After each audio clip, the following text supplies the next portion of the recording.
It's actually nice that training camp's here because we have news. We actually have stuff to talk about. Obviously, DJ Moore gets paid today. We have some news coming out about Tyler Algier versus Bijan Robinson. We'll talk about it all as we get an updated fantasy football draft underway. This is going to be a $25 buy-in, $15 million prize pool, $1.5 million for first, $750,000 for second, all the way down the line. Let's go ahead. Let's get in here. And there are 4 spots open for anybody who wants to draft with us. But Joel says he's manifesting pick 9 for us. My guy, how dare you do that? And honestly, I'm going to blame you for the fact that we get pick 11. Okay. At this point, I would almost rather have pick 9 because, like I said previously, every once in a while at pick 9, you get Breece Hall falling to you. You know, I love Breece Hall. We're taking him as often as we possibly can. But pick 11, that really is not happening. Pick 11 is going to be a much tougher spot to pick from, but we'll figure it out. We'll figure it out. Okay. Now, let's see. Henry says he wants a big dog. We will enter in after this a $500 underdog draft, and if it fills, we'll do it.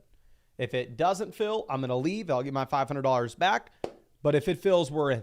Okay, so maybe we have a $500 draft after this. We'll see. Okay. Rin says, I have 42% Roman Wilson. Thank God it's just an ankle sprain. Let me pull up what happened with Roman. To be honest with you, I didn't see anything. Now, keep in mind, I have not checked on anything in hours. Okay. Roman Wilson. Steelers rookie Roman Wilson, who has impressed early on in camp, suffered an ankle sprain in practice today, source said. The belief is he'll be ready to start the season, but expect Wilson to ease back in as expectations are high for the 3rd round national champ. Now, it doesn't matter if it's just an ankle sprain. Roman Wilson will be going significantly later in drafts now. So, yes. I actually have a decent amount of Roman as well because he's fallen over the past month. But I would not be surprised if Roman Wilson all of a sudden is like a round 17 pick. Garcia says need an Olave update. So, the update that we had with Olave previously was Olave to leave practice with a hip injury. I'll see if we have anything else that's going on there. But let's figure out what we're going to be doing. Kind of simple for us. I have Puka ranked over Garrett Wilson still. I know a lot of people are taking Wilson ahead of Puka now, but Puka's a rookie, put up a better season than Garrett Wilson's ever come close to. Even if Puka regresses, Garrett Wilson's going to have to dramatically improve to match the production.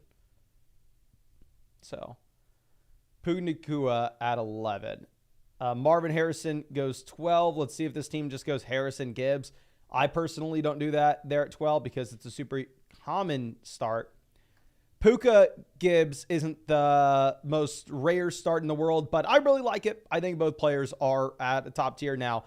It is going to put us a little bit behind at wide receiver, but we'll figure it out. Okay. So let's see if there's any more news on Chris Olave. Dennis Allen on the Chris Olave injury. I think he just landed on his hip. If it's his hip, and that's all we really got right now.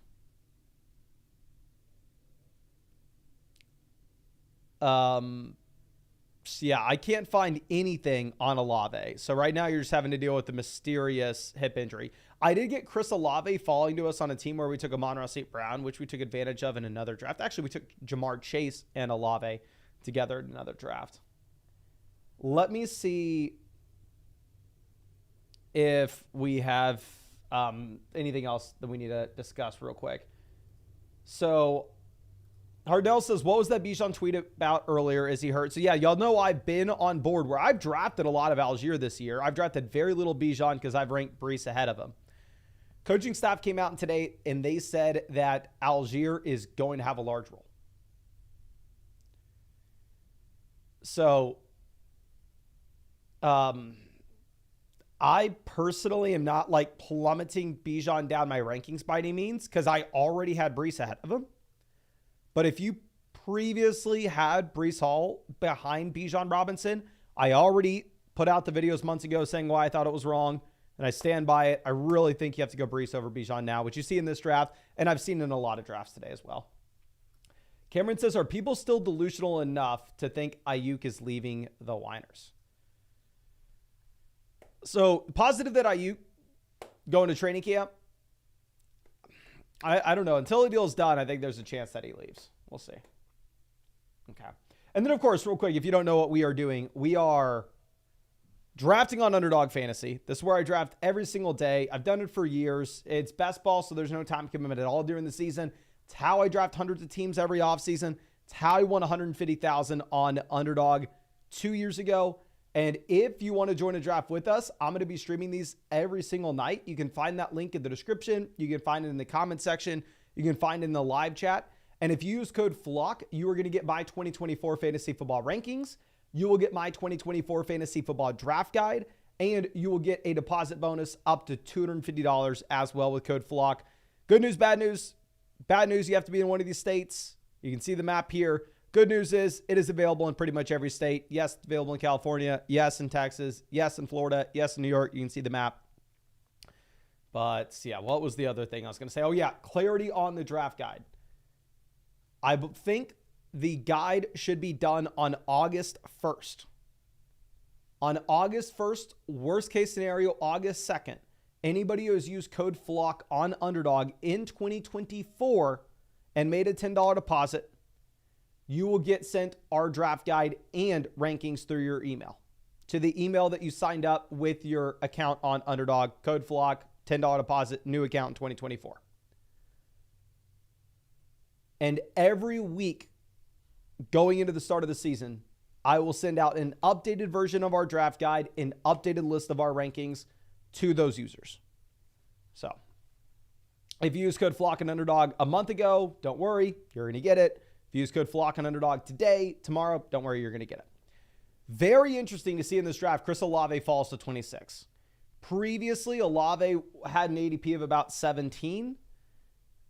I personally think it's a phenomenal idea today to be drafting as much Chris Olave here as you can because it's going to be a unique build compared to the rest of the field. And if we get news tomorrow that Olave's all good, no worries, then he's going to go right back to being a mid-second round pick. You're going to be one of the very few teams that was able to draft him there. Pulling this up, I'm actually very worried now. I thought I was just in line with Olave. I'm not that far off. I'm at 11% Olave. So not great for us. I was actually thinking I didn't have much Olave and all of a sudden I could scoop at a discount, but apparently I've already been drafting the dude. Okay.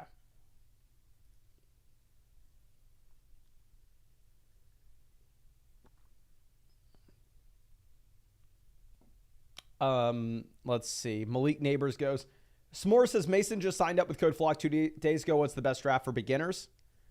The best draft for beginners is whatever the lowest buy-in available draft is, my friend. Which, good news for y'all. We have news regarding that coming out really soon. Let me just figure out who we're going to take.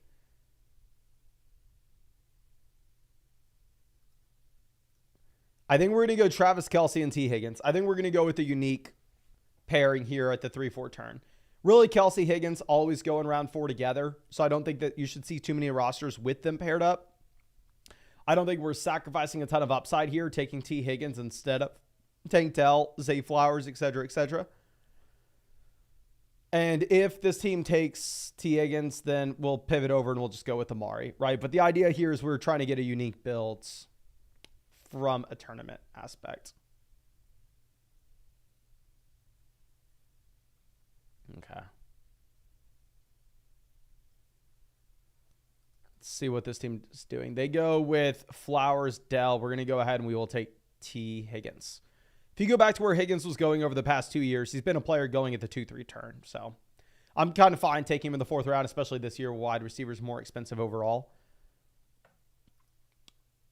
Okay, so anyway, we are about to actually launch a dedicated Flock draft on Underdog, where that should be a $5, that should be a $10 buy-in. And I'd highly recommend getting in the Flock draft on Underdog. That's probably going to drop at the latest end of week, hopefully on August 1st, which I'll keep you posted, of course. Jakey the Snakey says, 10-team full BBR double flex spots. Should we hammer wide receivers? Not in a 10-team format. I think it's going to be a very balanced situation. Yeah, you have 2 flex spots, but still. It's only a 10-team league, so you should be able to find wide receiver values in the middle rounds. Shermy says, is Underdog new in Michigan? I swear it wasn't available before. Yes, Underdog is now available in Michigan. Yes, I'm allowed to draft my own tournament. I will be drafting in the Flock tournament on Underdog. Okay. Let's move this over.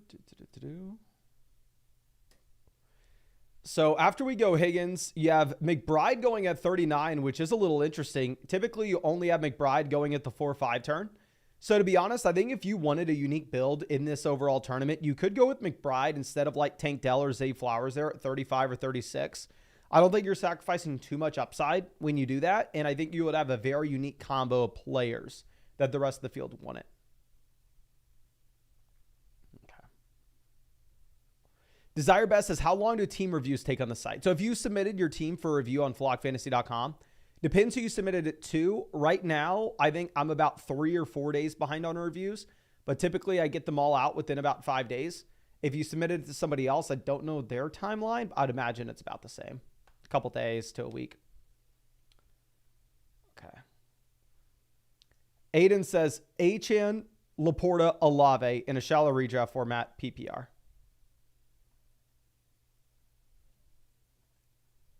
Are these your... I don't know what you're asking, my friend. I know you've been a long time member of the flock. I really want to answer you here. Who do I want out of these guys? If it's like a 2 wide receiver, 1 flex league, probably Laporta or Achan. Michael says, how long do you expect the flock tournament to be open? Probably 2 days. It's not a super large tournament, and it's a 3-entry max. So... I think you'll have to be ready to hop in the flock tournament. I think it'll probably be available for a couple days.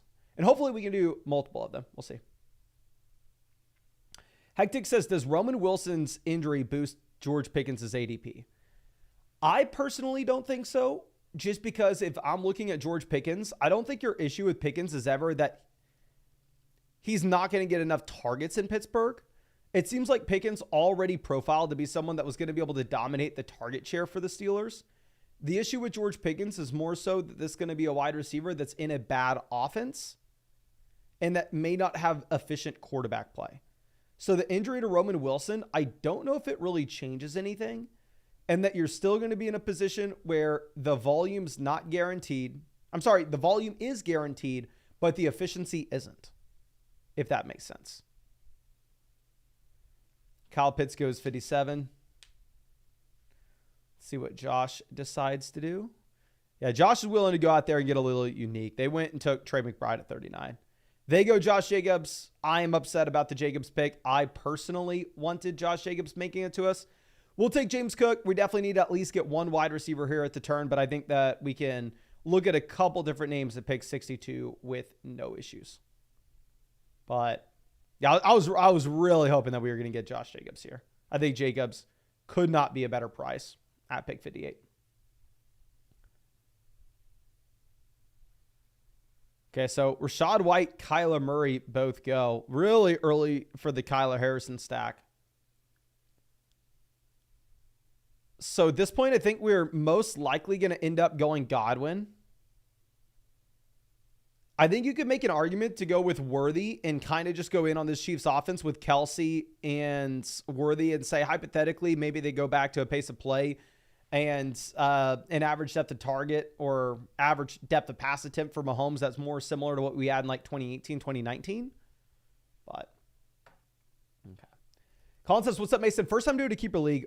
1 keeper. Should we go with Chase in round 1, round 3 Amon-Ra, round 7 Jonathan Taylor, or round 12 Nico Collins?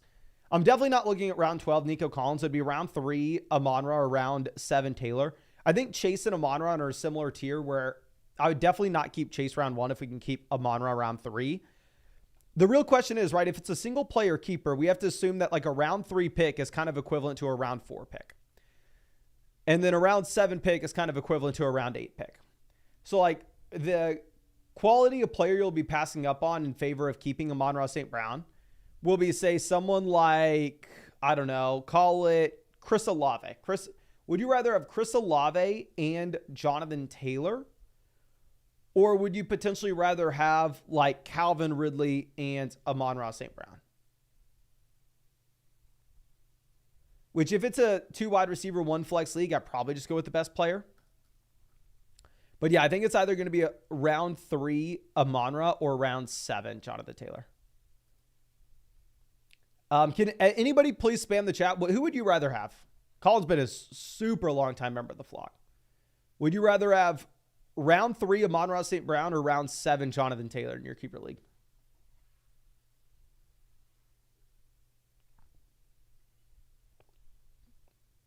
And we'll talk about the Algier stuff again, because obviously it's big news. I actually recorded a YouTube short that should come out about the Amon-Ra stuff. I'm sorry, the Tyler Algier stuff. But we have St. Brown, JT, St. Brown, JT, St. Brown, St. Brown, St. Brown, St. Brown, JT, JT, St. Brown, St. Brown, JT, JT. So it does look like it's kind of split there, my friend. I think it comes down to how important is depth going to be in your league. And if it's a 2 wide receiver, 1 flex format, like I said, probably just want the best player.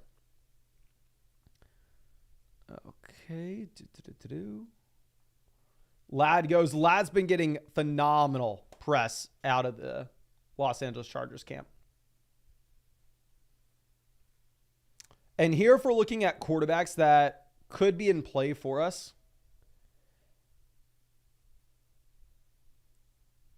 it's going to be interesting to see if the Jamar Chase team didn't take Lamar. They didn't take Mahomes. So if we were to pass on Burrow, they're at 83. Yeah, they were for sure taking Burrow at 93. So I was planning on taking Burrow and reaching on Burrow at 86, but we don't even get the option to reach on Joe Burrow here. He goes so early. Like, there were other drafts that we did in the live stream last night where we got Joe Burrow after pick 100. Here you see him go at 76. That team at 7 going with an extreme 0 RB build, taking Keon Coleman there at 79.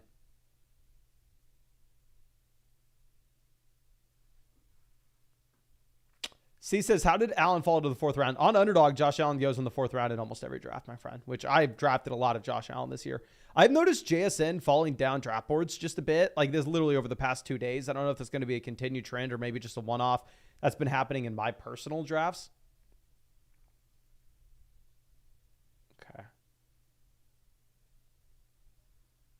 Let's see. What does Aaron do? Okay, so Jameson and Addison both off the board, which does put us in an interesting spot. We're going to go Aaron Jones. Aaron Jones continues to plummet down draft boards, just in case anybody has not been paying attention.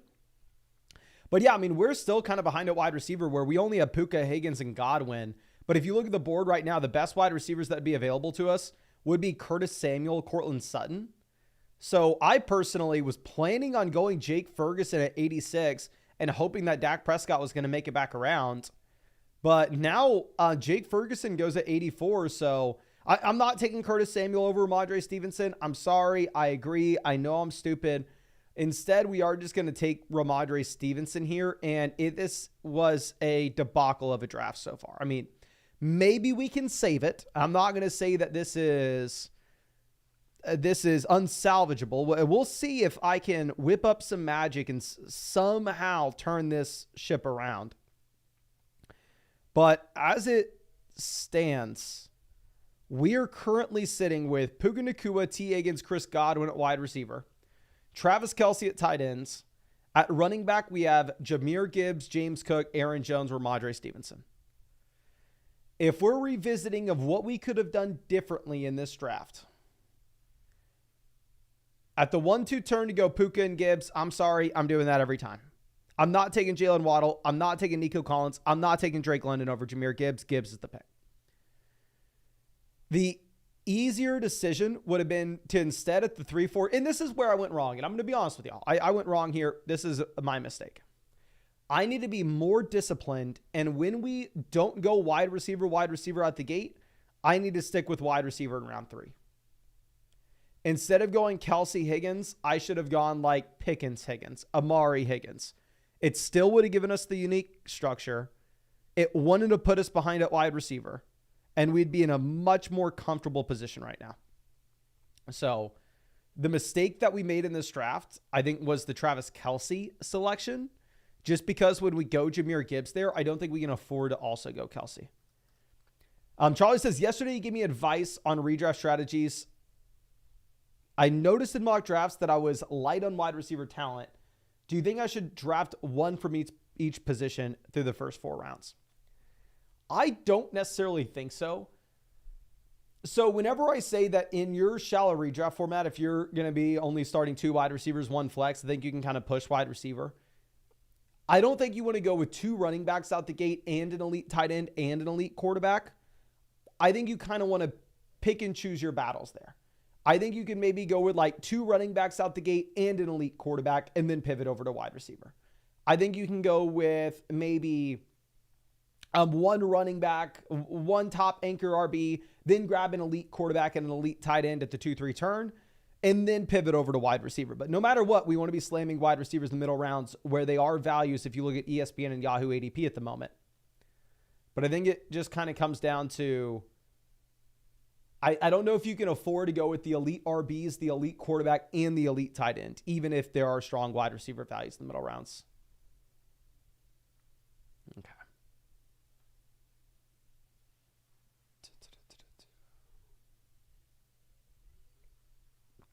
Live Like Larry says, a running back that splits carries no matter the offense cannot be in my top 5. Go and look at what Alvin Kamara has done through his NFL career. Go and look at what Austin Eckler's done throughout his NFL career. And go look at what Aaron Jones has done throughout his NFL career. Those were all committee running backs that were elite and in individual seasons finished as the running back 1 overall. So I would highly recommend to dive into things a little bit deeper than just, I can't draft them because there's somebody else there. Okay. So let's see what happens. And then I don't know if I talked about this previously with the Tyler Algier, Bijan Robinson split. So Tyler Algier obviously got the positive news that he's going to have a large role. This does not change anything from Tyler Algier's redraft value. Because in your redraft league, Tyler Algier is still the same exact player that he was. Tyler Algier is still going to be an option. I really wanted Jaden Daniels here. Sucks that we don't get him. We'll take Bowers. Bowers is not really going to make it to this point of the draft in many leagues. But Tyler Algier still falls under the bucket that you are never going to be able to start him and know when the production's going to come if you have a healthy Bijan Robinson.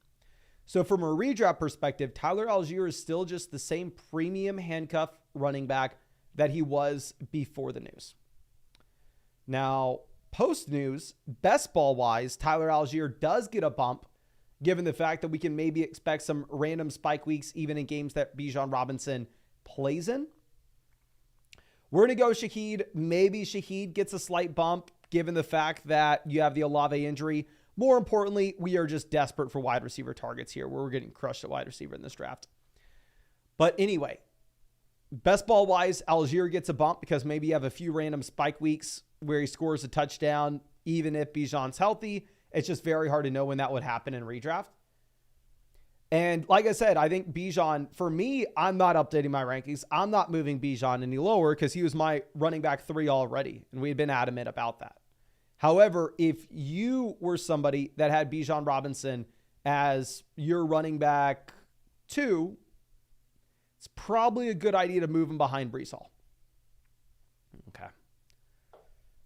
Now, David says, will you be doing any redraft videos? Thank you. Yes, I've done every video that we've done over the past. I know we've referenced underdog prices, but it's not an underdog video. We also look at ESPN. We also look at Sleeper. We look at everything. The last 1, 2, 3, 4, 5, 6, 7, 8, 9, 10, 11, The last 11 videos we've posted have been redraft videos, my friend. So I don't know what that's about. Michael flexing on with his Tyler Algier exposure. Let me go ahead. Let me pull up how my Falcons breakdowns are. I have 16% Tyler Algier and I have 3% Bijan Robinson. Tyler Algier is literally my most drafted running back. My most drafted running backs in order are Tyler Algier, Trey Benson, Kyron Williams, Nick Chubb, Breece Hall. So, really good news with us on that front. Not great news with us on the Roman Wilson news today, but like I kind of hope Bijan starts falling in drafts because now I can balance out my exposures with a positive price. Okay, so we are done drafting tight ends and we are done drafting running back. And the dog wants in 1 sec. You can come on. I know. Hey, not under the desk. What are you doing? Come on. Move it. Move it, girl. Oh, girlie, move. Oh. All right. Let's figure out what we're doing here. Josh Downs has been getting some phenomenal camp buzz out of Indianapolis. I don't know if this is going to have an impact on A.D. Mitchell's price. The thing is, we know we need wide receiver, so we're going to take A.D. Mitchell here, and one of these running backs may make it back around to us at 134 if we really want him. Or maybe we want to go wide receiver. Now, the issue in taking Justin Herbert, and this is what I've done in a couple of drafts where we're completely boxed out of quarterback, and we feel like, okay, I have no other option but to reach on a quarterback here. The issue with taking Justin Herbert is the stacking option we have later on in Quentin Johnston is having horrible camp news come out. So to take Herbert, it is a tough spot overall. I really just wish we would have got, I don't know. I really wish we would have got,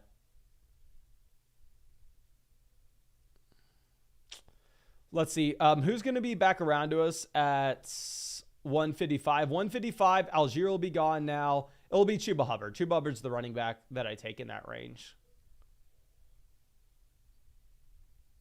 Gabe Davis doesn't stack for us. I mean, we can go Jalen Polk.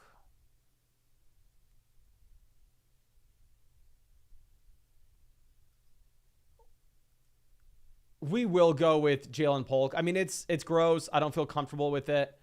But we need to find 3 quarterbacks we can take later on. Stafford's in play for us to pair with Puka. Baker's in play for us to pair with Godwin.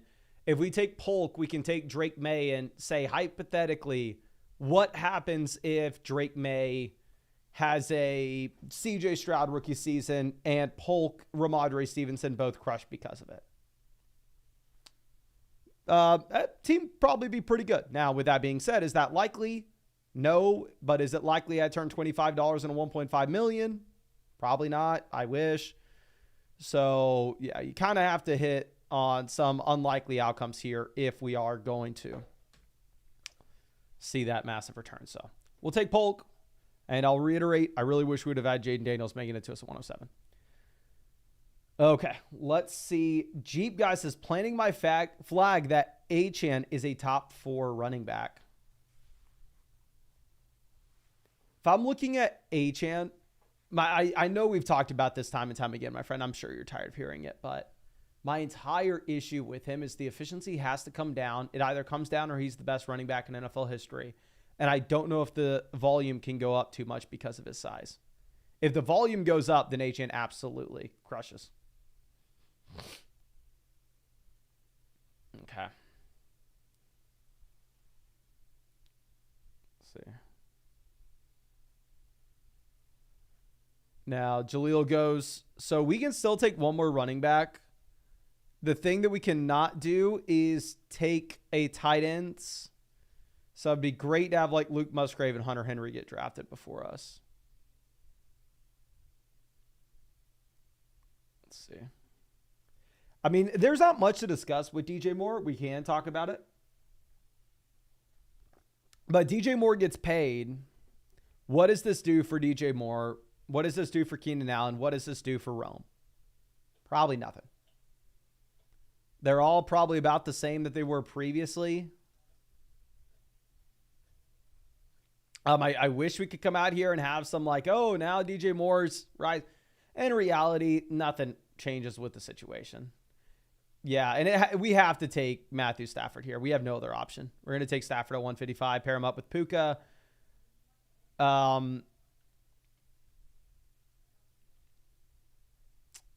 Outside of that, I mean, if we wanted to go with like another receiver here, we could go Adam Thielen and then look at Bryce Young later. Baker goes 157. I was honestly thinking about going Baker.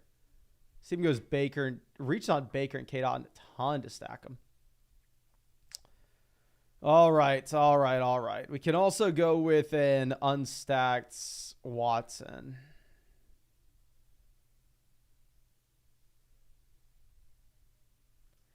We're probably going to go with an unstacked Deshaun here and then just grab Elijah Moore in the last round and act like that does something. So we'll take Deshaun Watson here. Now, I'm Doggo asking if we're watching Hard Knocks. I will for sure watch the regular Hard Knocks when it comes out. The off-season Giants Hard Knocks, I was planning on watching it, but about a month ago, I restarted Breaking Bad, and I've been rewatching Breaking Bad, and oh my gosh, trust me, I have no time for anything else. I mean, I'm just watching it as I work, but it is even better than I remember. This is my third time rewatching it. I just got to the point where Hank finds out that Walt is Heisenberg. So, sadly, I don't have the time for Hard Knocks at the moment. We have more important things on the docket, but once that's over with, we'll switch. Ethan says, have you seen any of the Olympics? I think they're canceling the triathlon swim. I have not seen any of the Olympics. I don't know if you've heard, my friend, but I'm kind of in the middle of something big here. All right, my guy. Watching Breaking Bad's it's another full-time job for me. So, but actually, yeah, no, I have not watched any of the Olympics. Now let's see what happens. We still need a running back. It's not like taking Deonta Foreman does absolutely anything to correlate with Deshaun. So Quentin Johnston makes it down to 169. Even the Justin Herbert team passed on him. I mean, I've made video after video for a long time now saying Johnston's a bum. Don't waste picks on him.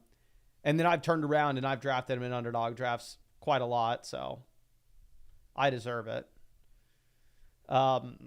Yeah, but he has been falling like a rock and will continue to fall. I've noticed Wan'Dale falling. Was there any Giants news regarding Wan'Dale Robinson and why he would be moving down draft boards? If you have not done so already, please go down there, drop a like on this live stream. If we hit 300 likes on the stream, we will fire up another draft after this one. Drucifer says, Jamal looking like a solid last pick in most drafts. They're really souring on Miller. I mean, yeah, and you can see Miller just absolutely plummeting in drafts across the board. Roman Wilson's going to continue to fall down draft boards as well. We cannot take tight ends here no matter what. One thing we could do is we could go Marvin Mims, and we could turn around and take Bo Nix. No, we are going to go with May no matter what, pretty much. But Gibson, we already have too many Pats, even if we're taking May. Roman Wilson's going to continue to fall. I guess we could possibly go Bucky Irving here. I'm not super excited about it.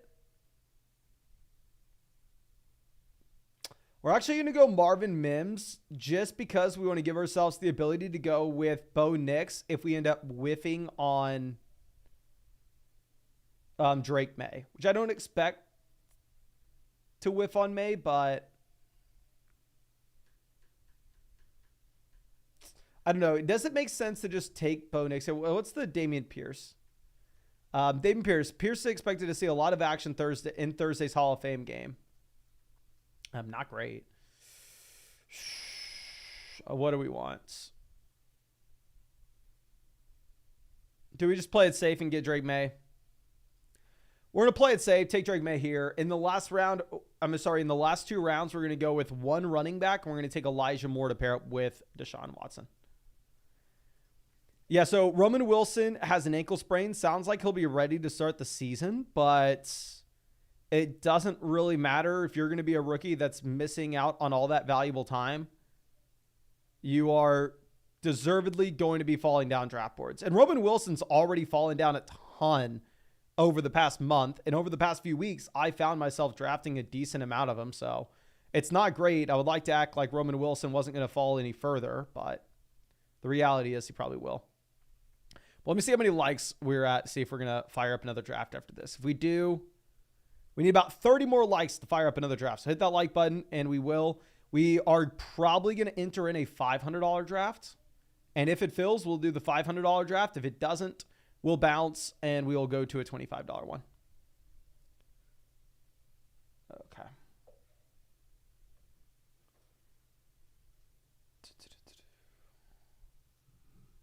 And yeah, also what I'm going to start doing for y'all too is, it's like a little peek behind the curtain, but I've never really done like TikTok, YouTube Shorts, or like Instagram Reels content seriously, just because it's like very difficult to figure out how to make something that's good in less than 60 seconds without putting in a ton of time into it. But I think what I'm going to do every day from here on out is I'm going to get the most important news of the day from training camp, whatever a coach is saying, and I'm going to go through and make an Instagram short. Make an Instagram Reel, make a YouTube short out of it, et cetera, et cetera. So I just recorded something before the live stream where I talk about the Tyler Algier stuff, and we have the clip of the coach, and that should be out tomorrow. Aiden says, I have Richardson, Hall, Kamara, Evans, Harrison, McBride, Debo with Diggs, and Hawkinson on the bench. Who do we target in trades?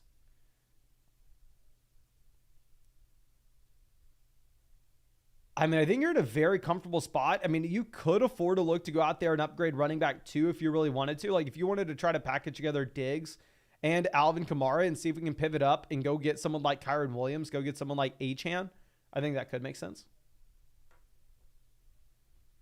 Okay. The Flock tournament should come out on Underdog by the end of the week, hopefully August 1st. We'll see.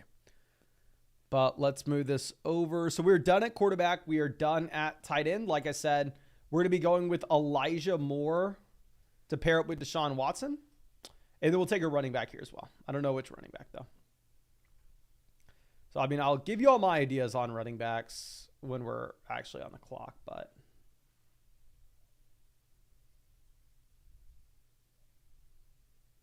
Jalen Tolbert goes 201.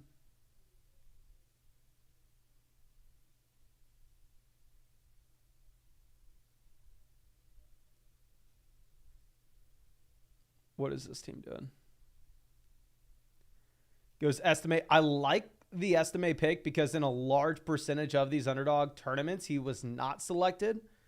So I think he's a really strong pick in Best Ball Mania. I'm going to go Tank Bigsby with this coaching staff. We put out the YouTube short today saying where you looked at Doug Peterson saying Bigsby's going to have a role. Or I'm not like super like in on him taking touches from ETN or anything, but I do think that it gives us clarity where if ETN were to go down, Bigsby's kind of the guy. And we'll take Elijah Moore as our last wide receiver here. We really need one of those rookies to hit in a big time way. But let's move over, and we are going to hop into the $500. See if I can even find it. Yeah, we're going to get into the $500 big dog. We are in. I'm going to let you know right now that this bad boy is most likely not going to fill. If there are 9 of you sickos that want to draft in a $500 draft with us, you can get in. But honestly, it's not going to fill. I don't want to waste your time. Let's just leave, and we're going to go ahead and we are going to get into a – let me click NFL. We only want to look at the NFL drafts. We're going to get into another Best Ball Mania. Okay. And there are 9 spots in this one, but I know this bad boy will fill. Okay.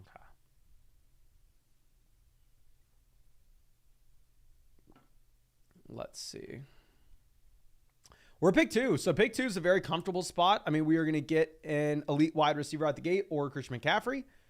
And then we'll have a lot. I mean, honestly, I feel like it's the crazy thing about getting an early first this year is I think the players at the beginning of the first round are significantly better than the players at the end of the first round. But it doesn't just stop there, because I also think the players at the 2-3 turn are much better than the players at the 3-4 turn. The players of the 4-5 turn where you can get an elite quarterback and elite. I think you have an advantage pretty much at every pick if you have an early round pick this year. Which obviously isn't the case every season, but this year, I mean, it's just such a comfortable spot to be in. Okay.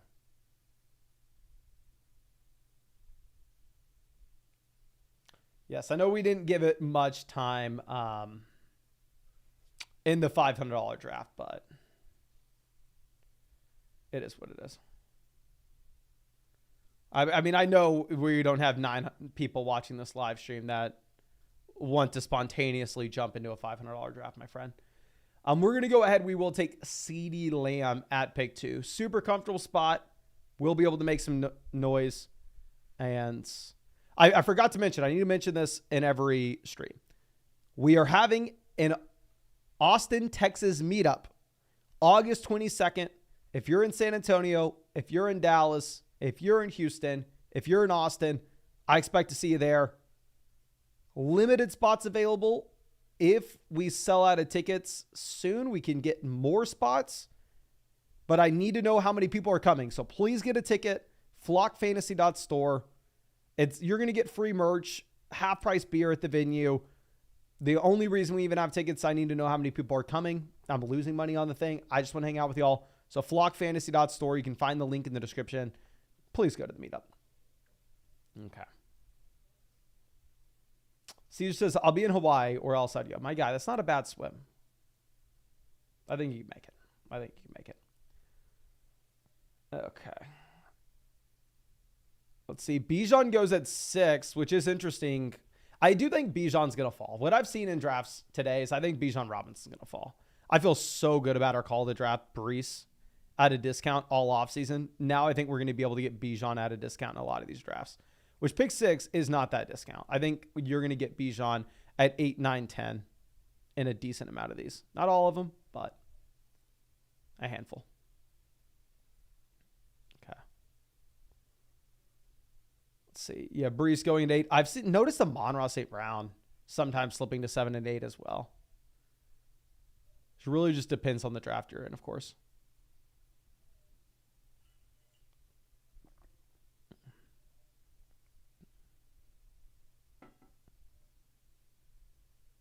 See, Garrett Wilson off the board.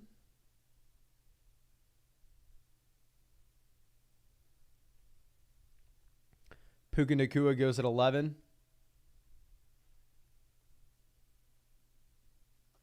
Zachary says, why Lamb over Hill? So if you look at Tyreek versus Lamb last year, Tyreek was the better receiver. However, if you're looking at them going into this next season, CeeDee Lamb arguably is just in the best situation he could possibly be in. CeeDee Lamb is currently stepping into his prime. He has 0 target competition. And right now, sportsbooks are projecting the Cowboys to be a great offense yet again this season.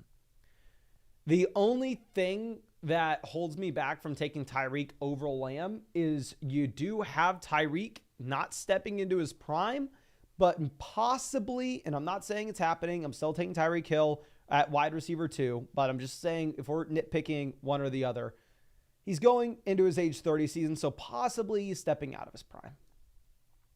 So, yeah, I'm probably just going to go with the 25-year-old player that was right there last season and is on the upwards trajectory. Okay. Now, Nico Collins off 16. Saquon goes 17.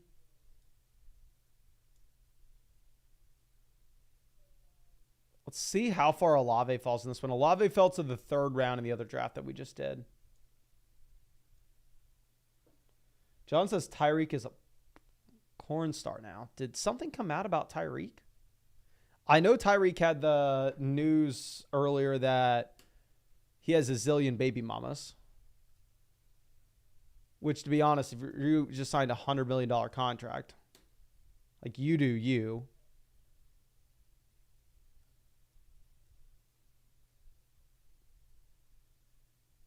but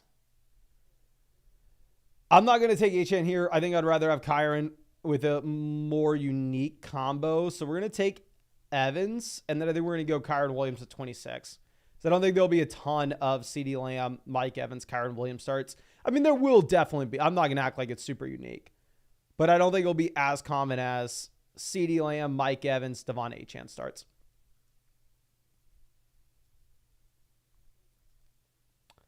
Rock Bottom says, how does his wife feel about that? Knowing that she's still his wife, I am sure she is okay with it. We get sniped on Kyron, so sucks to be us.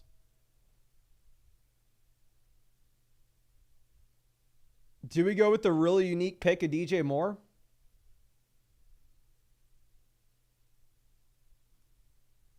We'll take Achane. Who cares? We are hoping that we were going to get Kyron, but it is what it is. Yeah. But I know this is going to be a hot take. I should not say this in public. But if like Tyreek Hill is making like $50 million a year, I know he's not making $50 million. If he's making $30 million a year, and he sits down with his wife and goes, "Hey, are you cool with me having kids with other women?" And she says yes, that's their biz. Like that's their business. You know. Not my lifestyle. But Caesar says Olave went at pick 22 in my current Best Ball Mania draft. I mean, if Olave would have made it to us at 23, I'd have been pumped. I was really hoping that we were going to get Olave. Like, honestly, I wish I would have saved more of my entries specifically for like when training camp was starting, because it looks like you're about to get some very unique prices on players due to one-off injuries during training camp. Okay. Now, DJ Moore goes 31. Yeah, I don't expect DJ Moore's ADP to move at all with his contract news. So Malik Neighbors goes pick 30. A-Rod says, what do you think of the Whittington hype and the comparisons to Puka? I have not seen any of this. Is this Jordan Whittington? Let me pull this up.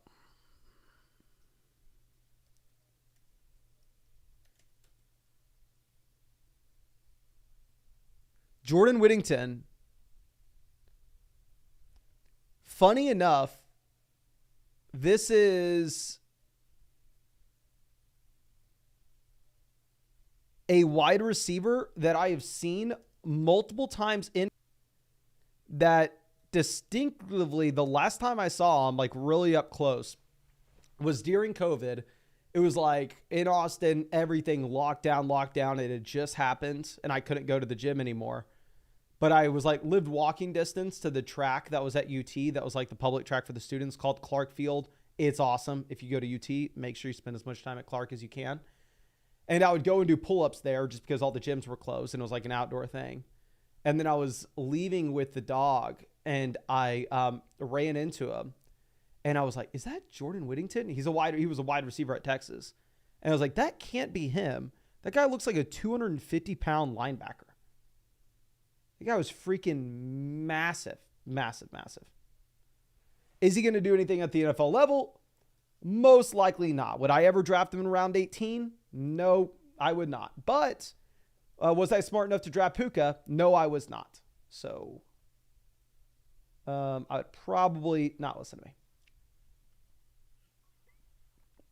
Mahomes goes 42. Mahomes has definitely been a riser as of late. Mahomes before Kelsey here is interesting. Travis Kelsey goes 45. I'm so jealous of the team that's there right after us at 46. They get the Jalen Hurts, Devonta Smith stack. We're going to go with T. Higgins here at 47. The Higgins pick is going to be really easy for us. I think my least drafted round 4 player is Christian Kirk. I've taken like literally 0 Christian Kirk. I wanted to mind him in round 5 just because it would have been a unique build, but y'all know me. I'm going to be going with an elite tight end more times than not here at the 4-5 turn. I think that almost went perfectly for us. Would have been better if we got Lamar Andrews, but puts us in a very comfortable spot at wide receiver, getting one more. We have the anchor RB. We have the elite tight end, which I really like this year at their current cost. So, great spot. Okay. Trav Snow says, would be interesting to see the teams with the most success. Were they drafted June, July, August, or the week before? So, obviously, this is Best Ball Mania 5. So, we've seen 4 total seasons of Underdog. And you've seen winning drafts come from every part of the season. You've seen winning drafts come from early on in the offseason, because then the ADPs aren't really set. They're not super efficient. You could potentially build super teams. We saw 2 years ago the winning Best Ball Mania team come from the middle of the summer. And then we saw this past year, all the teams that had a ton of success came right before the start of the season. The reason that happened this past year was because most teams were not drafting Puka or Kyron until right before the season started. And we started getting training camp news.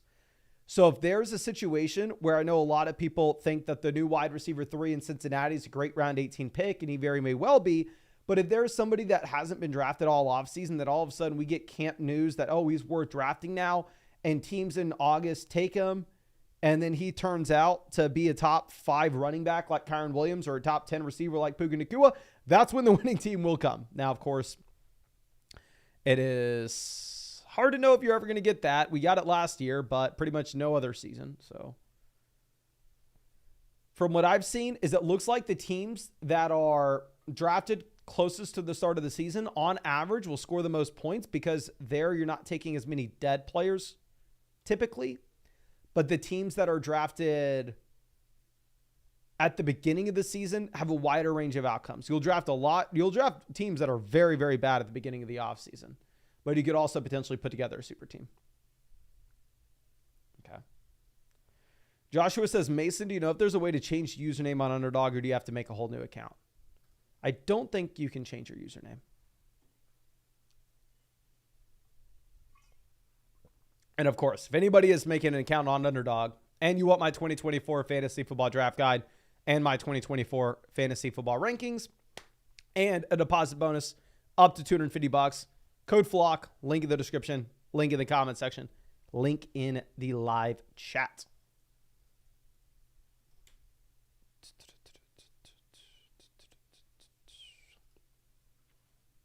Now, Ladd McConkey off the board, pick 64.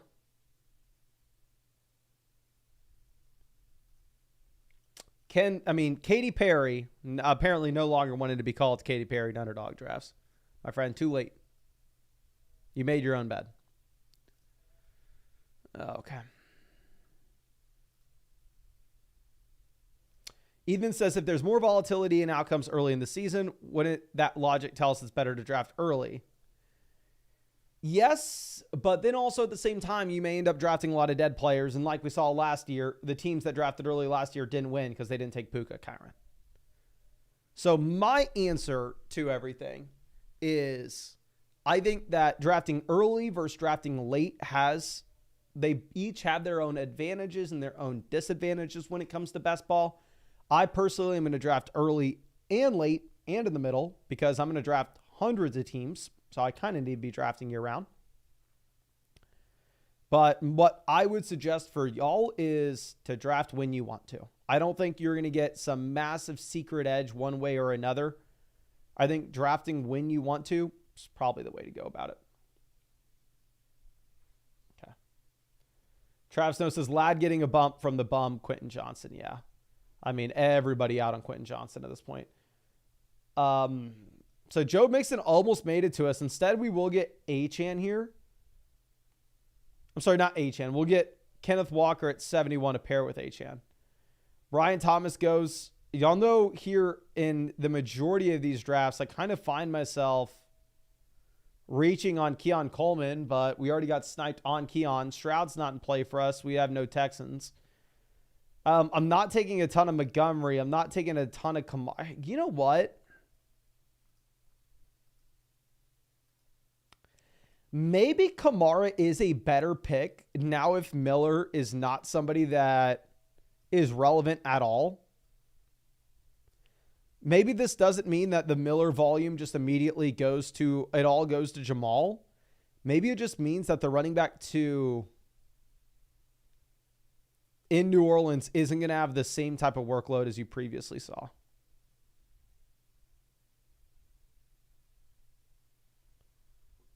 So I don't know. But David Montgomery, pick 75.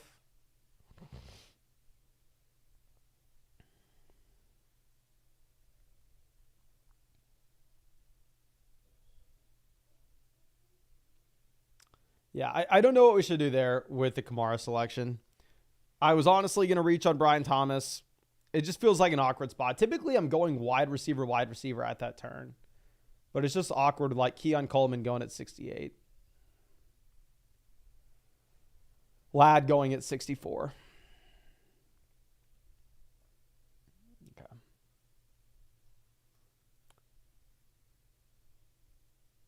William says, hey, Mason, is there a way to get the draft guide rankings without using Underdog? Yes. They will be on flockfantasy.com, my friend. The rankings are actually already live on flockfantasy.com, which you can find the link to that in the description comment section as well. If you sign up to flockfantasy.com with code FLOCK, you'll get 30% off any sub. And with an annual subscription, yours truly will break down your fantasy football team in a podcast and come up with suggestions for you whenever you draft it, which you can submit through the site and everything. And yeah, there's what I probably spend the most time with during my day is hanging out with the developers, talking to them, coming up with stuff for the site. Right now, flockfantasy.com looks like it was built in 2015, but over the next month, you are going to see a dramatic change. I mean, it is going to look so damn good. All my stuff's going to be on flockfantasy.com in a month. So I'm not promoting it a ton right now just because it kind of looks ugly. But yeah, my draft guide will be there. All my rankings are already live on flockfantasy.com if you're interested. Okay. But like I said, yeah, don't talk about it right now because we're in the middle of putting out a lot of stuff and I really want it to all be done. Then don't worry, you'll be tired of hearing me talk about it.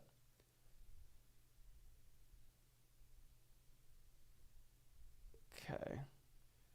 Jordan Love off the board at 89. So obviously we're still in a spot where we are looking for a quarterback. We have a couple quarterbacks that we could go with. Dak was going to be in play for us. This team takes a Jake Ferguson early so they can take Dak Prescott with Patrick Mahomes. Don't know what I think about that, but it is what it is. Tommy, happy to see as always, saying, first Best Ball Mania draft, the 106. So far drafted Chase, Collins, Neighbors, Hurts, James Cook, Rashad White, Aaron Jones. Chase at 6, love it. Love Collins at that price. You're getting Neighbors after ADP there. I don't know if Aaron Jones is a pick that I like there because Aaron Jones will make it a lot to you later. Feel like you made a mistake with taking Hurts instead of ETN when I could have gotten Stroud round 6. Could have possibly gotten Stroud round 7. I don't mind the Jalen Hurts pick at all. Honestly, I think my hesitation would be I think you could wait a little bit and get Aaron Jones later. But yeah, I would, if you're still in that draft, definitely target Goddard's for the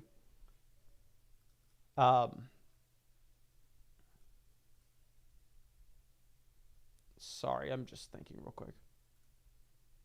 We're going to take Mustard. I would take Goddard for the Hurts stack. Okay. Oh, this is frustrating. I was about to take Joshua Palmer with Quentin Johnston falling and with us needing a stack later. And then I thought, I'll for sure get Palmer on the way back around. Let me just take Mostert now. And instead, we're stuck taking Cortland Sutton. I really thought that we were almost guaranteed to get Joshua Palmer there. That's almost worst case scenario for us. Because now that we know with 2020 hindsight that we whiff on Joshua Palmer, so we're not able to target Herbert later on for the stack. Now I would almost say that instead of Raheem Mostert, I'd rather have Jaden Daniels. So, I mean, we are just in a world of pain. No, we botched that turn to a massive degree. That was a very bad decision from us, my friends. We'll see if we can recover, but this is now back-to-back drafts where we have put ourselves in a very difficult position. At quarterback. But we'll see.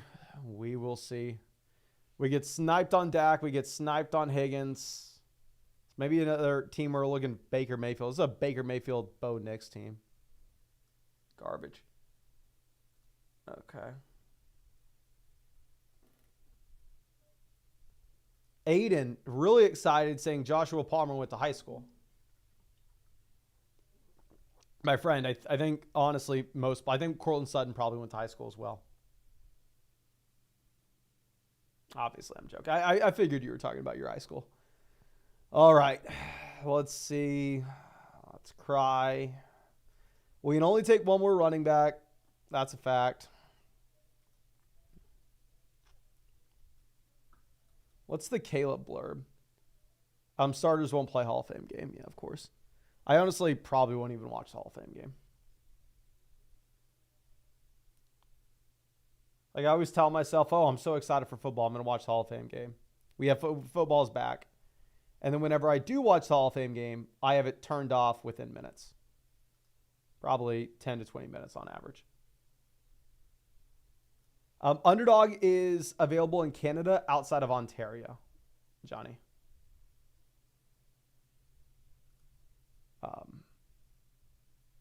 If I'm mistaken, somebody can correct me in the chat.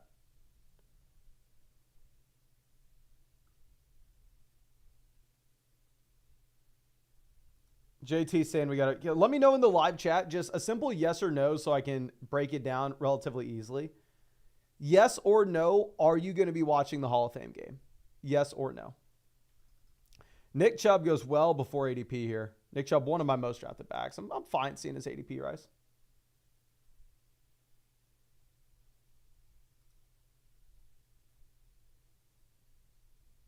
No, yes, yes, yes, yes, no, yes. No, no, yes. Yes, no. Yes, no, no. No. Looks like it's a little split. Gus Edwards goes 114. I've noticed Edwards falling a ton in these drafts as of late as well. It's interesting to see him go. It's also, I've noticed Shaheed falling a lot. It's interesting to see Shaheed continuing to fall despite the injury that you had to Olave. I'd assume Z-Master is going to be looking at wide receiver, only having 3. They have 3 very good receivers, with that being said. They go Dobbs. I'm going to take Caleb Williams. Do we have DJ Moore? No. Do we have Keenan Allen? No. Do we have Rome? No. Is this a good decision? No. We can target Cole Kmet later on. Bravo, Mason. Bravo. We just got Caleb Williams to draft Cole Kmet with him. Y'all are watching a genius at work here. This is beautiful.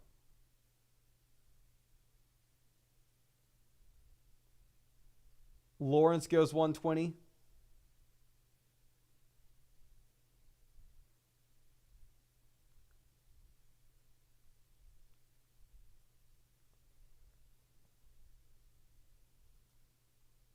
See what this team does. Because, I mean, if we're looking at other potential quarterback stacks, Tua, maybe we make an argument. Achan's going to catch the ball out of the backfield. We can go Odell. We can go Jonnu. Can't go Jonnu anymore. We have to take him at. Goff, we have absolutely no Detroit guys. So if you look at the situation that we have currently, we are so boxed out of wide receiver that I'd almost rather just have regular season quarterback points in here and have a couple one-off stacks with our QB2, QB3, and then potentially get those spikes when we need them in weeks 15, 16, 17.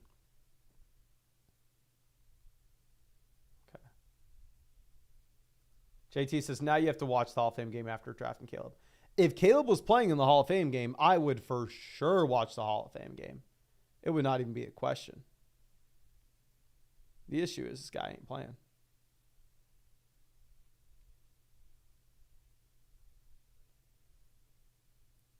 Okay.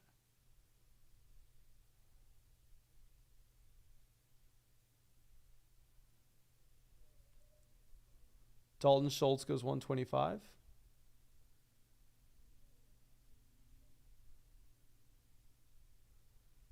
Myers 126. And yeah, the reason we go Judy over Myers, pretty simple. We need quarterback desperately. We take Jerry Judy. We have the option to go ahead and get Deshaun Watson later. Yeah, let me show you the first round real quick, my friend.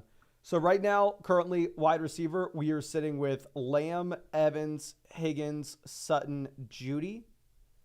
Running back, we have Achane, Walker, Kamara, Mostert. Tight end, we have Andrews. We have a naked Caleb. We're gonna target a Mr. Cole Kmet later. Here's how this works out.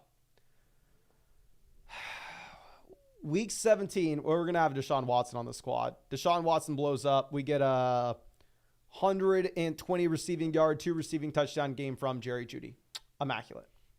But how we got there is week 16, we get a Caleb 2 rushing touchdown and 2 passing touchdown game to Cole Kmet. Immaculate. And we say, oh, you know what? Those DJ Moore, those Keenan Allen, those Rome, Caleb teams, they ain't get there. But Sherney says Christian Watson in a second for Kenneth Walker. Tiered PPR.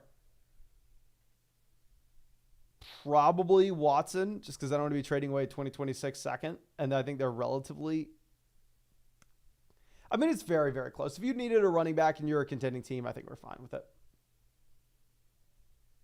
Okay.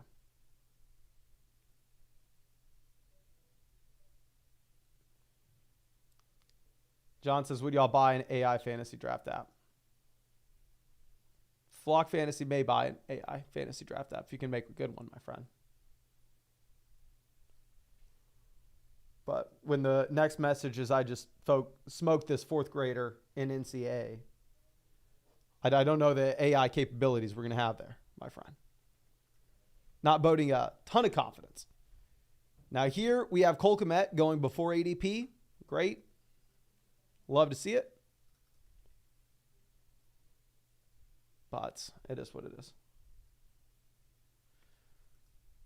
Now, where we are sitting, Jalen Polk 141. We just got smoked.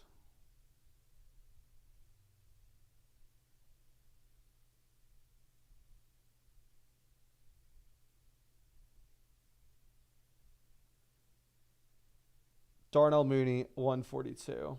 Now we can't even go with Mooney Cousins. You are watching an absolute beat down in this live stream. And when I say beat down, I'm not the one doing it. I'm the one taking it.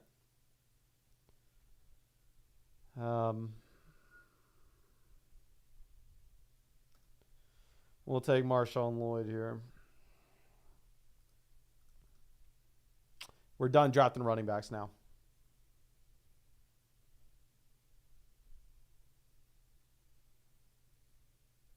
Stafford goes 144.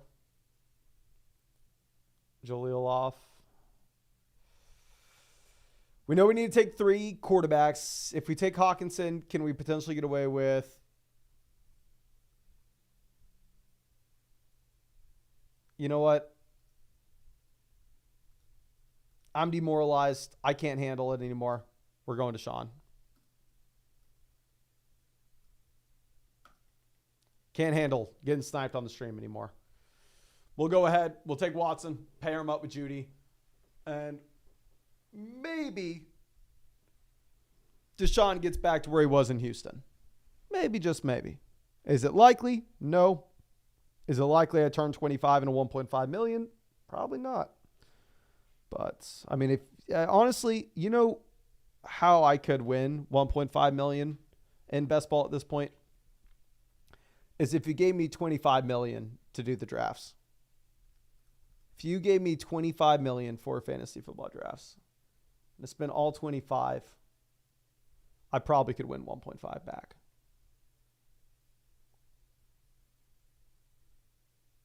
And if you look at it that way, I'd make the argument that's a quite impressive feat.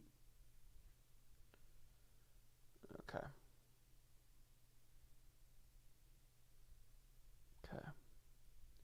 John says, if I had 25 million, I would, Mason. My friend, don't you lie to me. I know you haven't. Okay. Hawkinson, Musgrave make it 152, 154. The issue is when we pass on tight end there, I think I kind of commit myself to going with the 3 tight end build. We just get so smoked by not getting Cole Kmet at 143.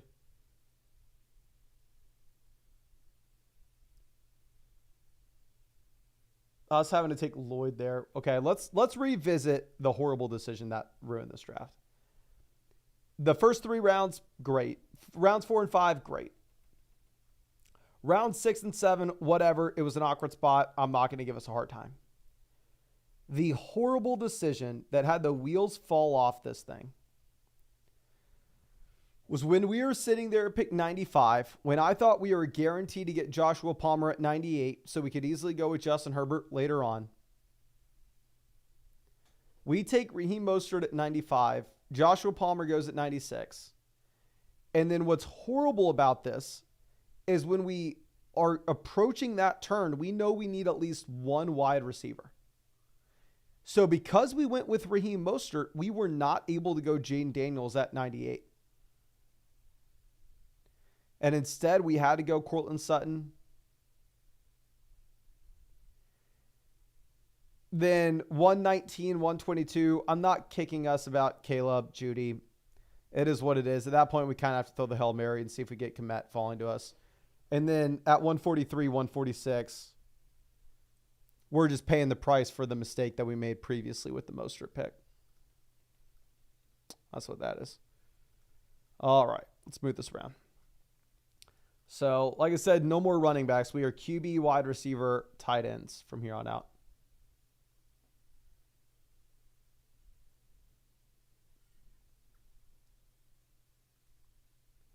Ninth Kid says, will there be a chance to join the Underdog Flock draft out of state?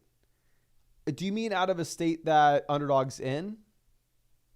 I'm sorry, my friend. To join it, you will need to be in one of these states that's on the map. You don't need to be in Texas. But you need to be in one of these states that's on the map. I don't know exactly what you're asking, though. Okay.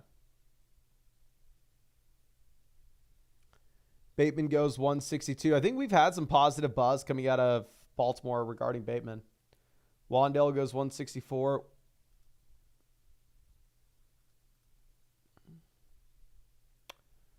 Demario Douglas dealing with a hand issue.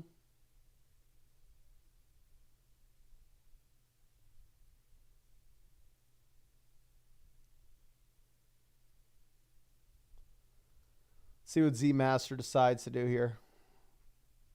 Z Master has a great team. They go to Mario. We will take... We have a couple different options. We could go Baker and see if we get Conklin later on and then go Malachi Corley. I'm sorry, go Rodgers. I think we're going to play it safe. I think we're going to take Baker Mayfield, pair him up with Mike Evans. And then be done drafting quarterback.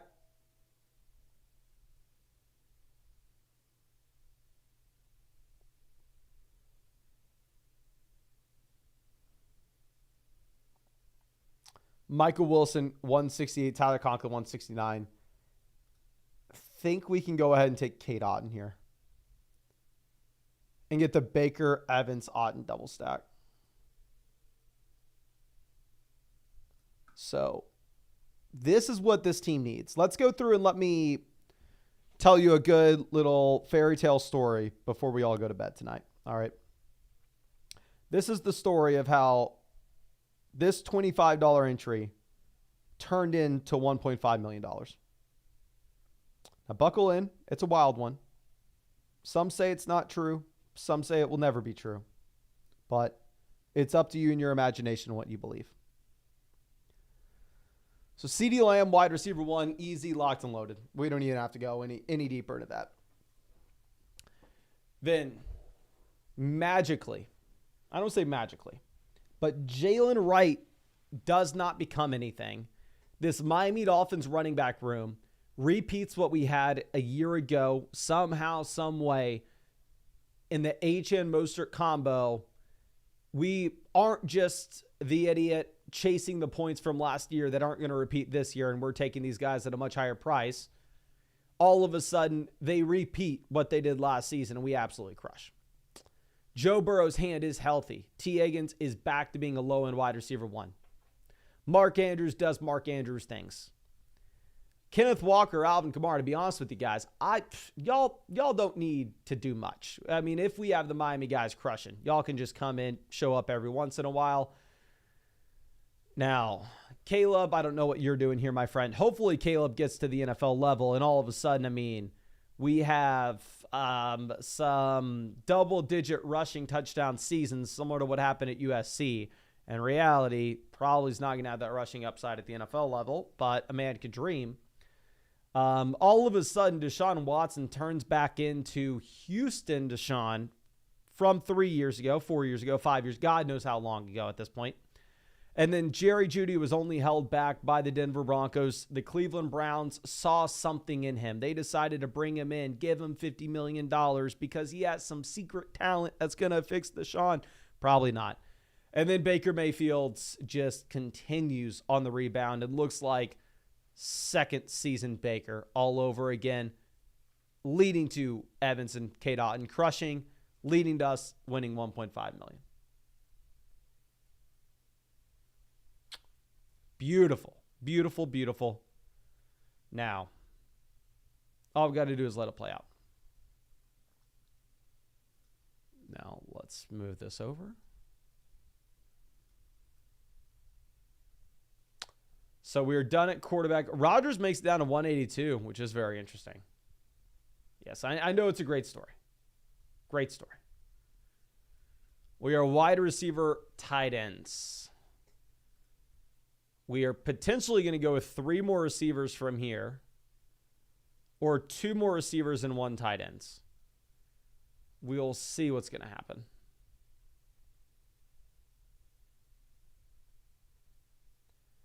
Drake May, 189. If we didn't take Kate Otten, I think Jalen McMillan would be a natural pick. I don't know if we went $4 on the team.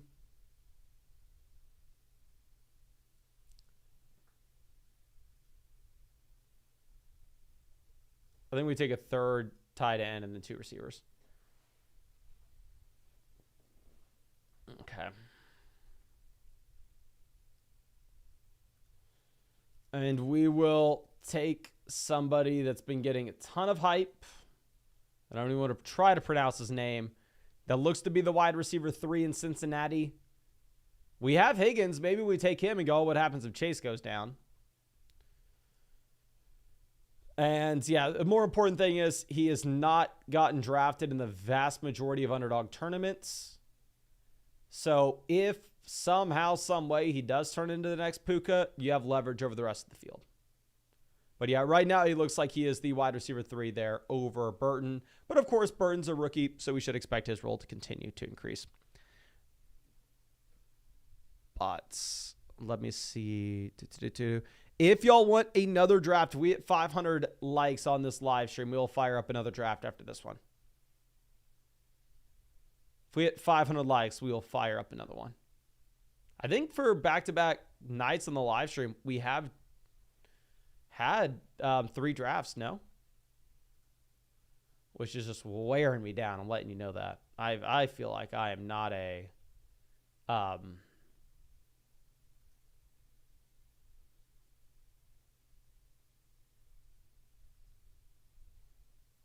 I feel like I am not a young buck as I once was, where this is much, much tougher to do than it used to be. At least this long. Okay.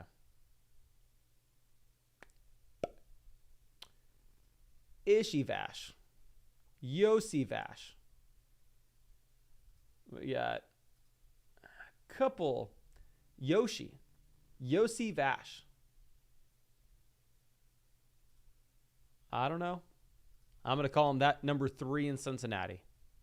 And then maybe if I open up and listen to a fantasy football podcast one of these days, I'll learn how to actually say it. You'll know I listened to a fantasy football podcast. If all of a sudden I learn how to pronounce his name. It'll be a dead giveaway.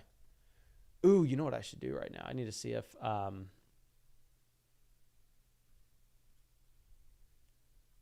any Rogan tickets are open for the 19th through 23rd.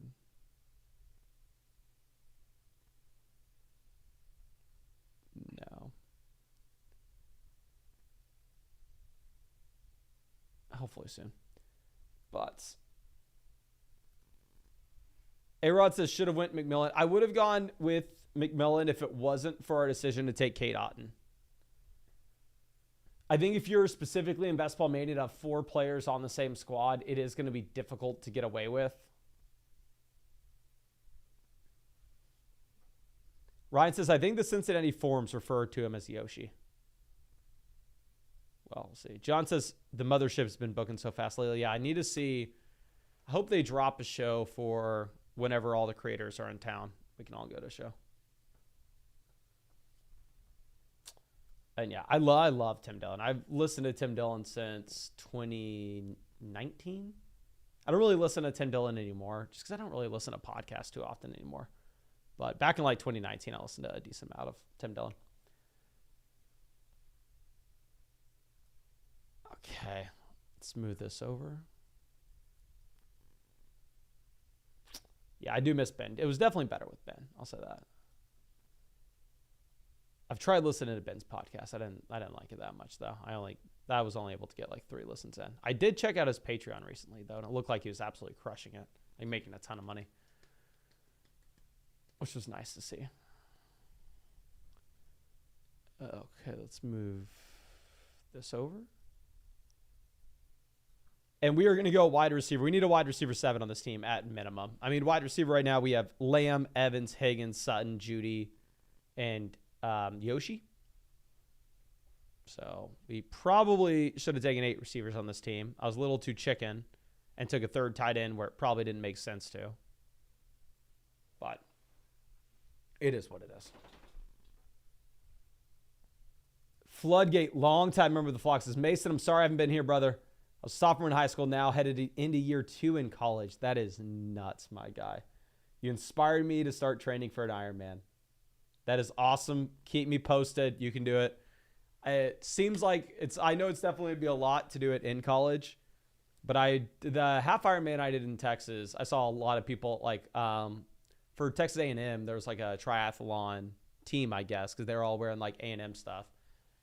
And I had a buddy that went to UT that's younger than me. So he was at UT this past year that did an Ironman. And he was also like ROTC. He's doing a bunch of other crap on top of it. So you can definitely find time if you want to do it. Okay.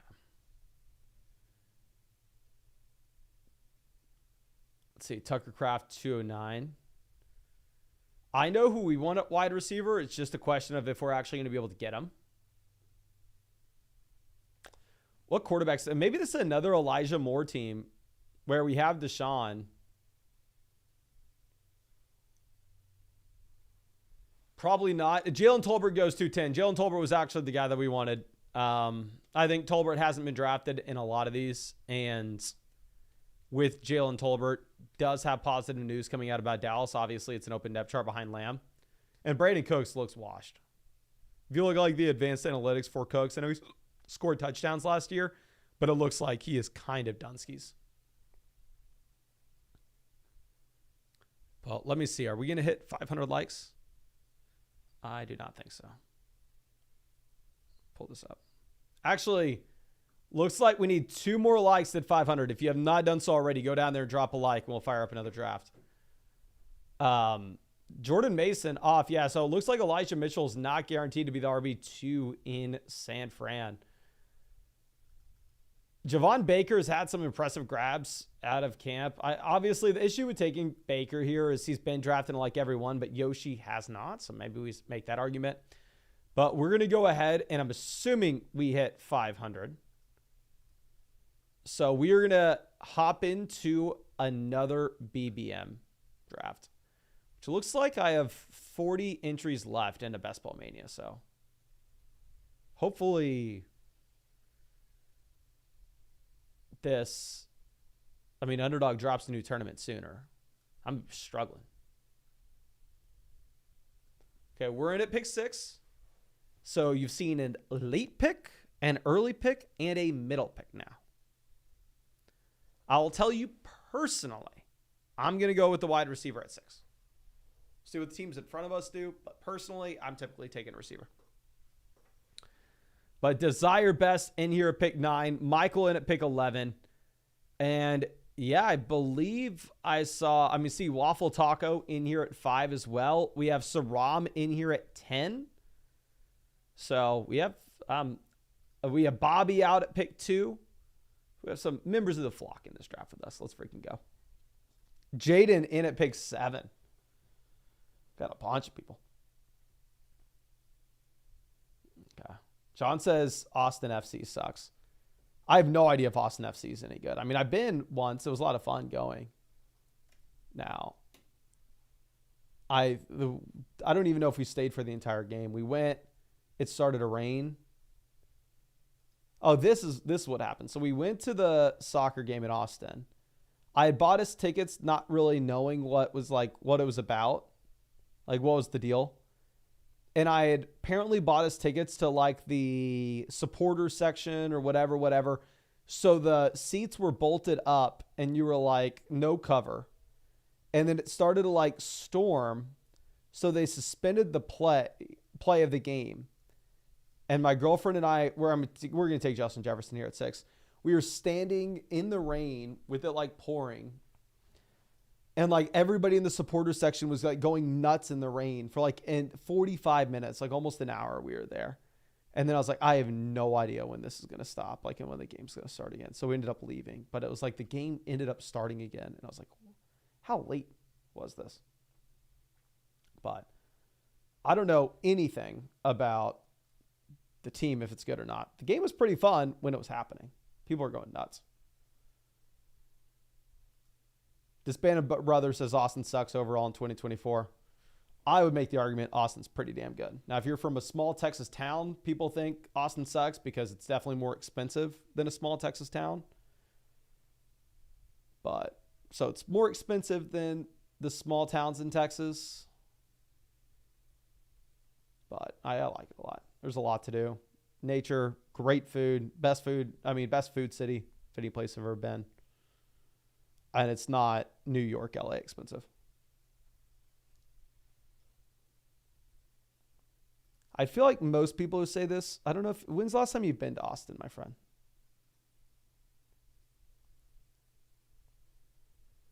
So you're born in 1980. Yeah. I mean, I think it's a lot of people who are like, Austin's definitely a lot more expensive than it was. And it's more of a city. So if you're like want a small town, then of course it's not Austin. It's like if you want a city and you want the positives that come with that, good food, things to do, and the negatives that come with that, traffic, higher prices, it's a pretty good spot. If you want a small town, and the good things that come with that, cheap, not much traffic, bad things that come with that, not much to do, pretty bad food typically, at least most small towns I've been to. Just like whatever you want. Duke says, if you draft Jefferson in Best Ball Mania, you have to hit a gritty. If I win Best Ball Mania with Justin Jefferson, I will put out a guy. I don't know. I'll do the world's longest gritty. I'll gritty for a mile. How about that? If I win Best Ball Mania with Justin Jefferson, I'll hit a mile long gritty. Okay.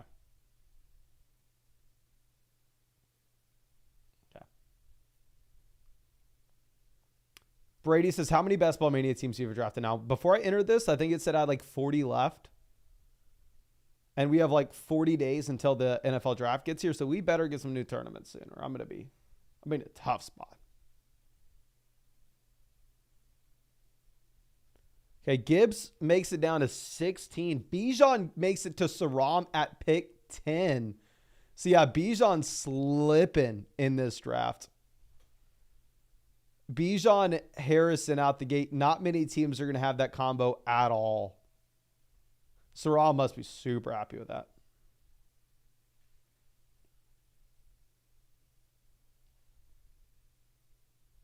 Okay, Evans goes 17.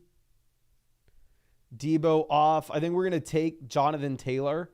When we take Taylor at 19, it puts us in a little bit of an awkward spot in that most likely we can't go Kyren Williams at pick 30. Y'all know I really love Kyren at pick 30. One of my favorite things to do in drafts this year is wide receiver, Kyren Williams. But I think it should be a decently unique start to go with Justin Jefferson, Jonathan Taylor. So we'll go for it.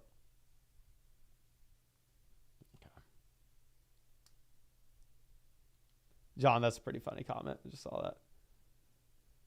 But Barkley goes 21. I was literally thinking in my head, do we take Barkley if he makes it to us at 30? Which obviously we would. Live Like Larry says Kyren has easy RB1 upside. Which is, yeah, why? I mean, we just saw it last year. And obviously Kyren's still incredibly young. Which is why if you look at my most drafted running backs, I currently have Kyren Williams as my third most drafted RB. It goes Tyler Algier 1, Trey Benson 2, Kyren Williams 3, Nick Chubb 4, Breece Hall 5.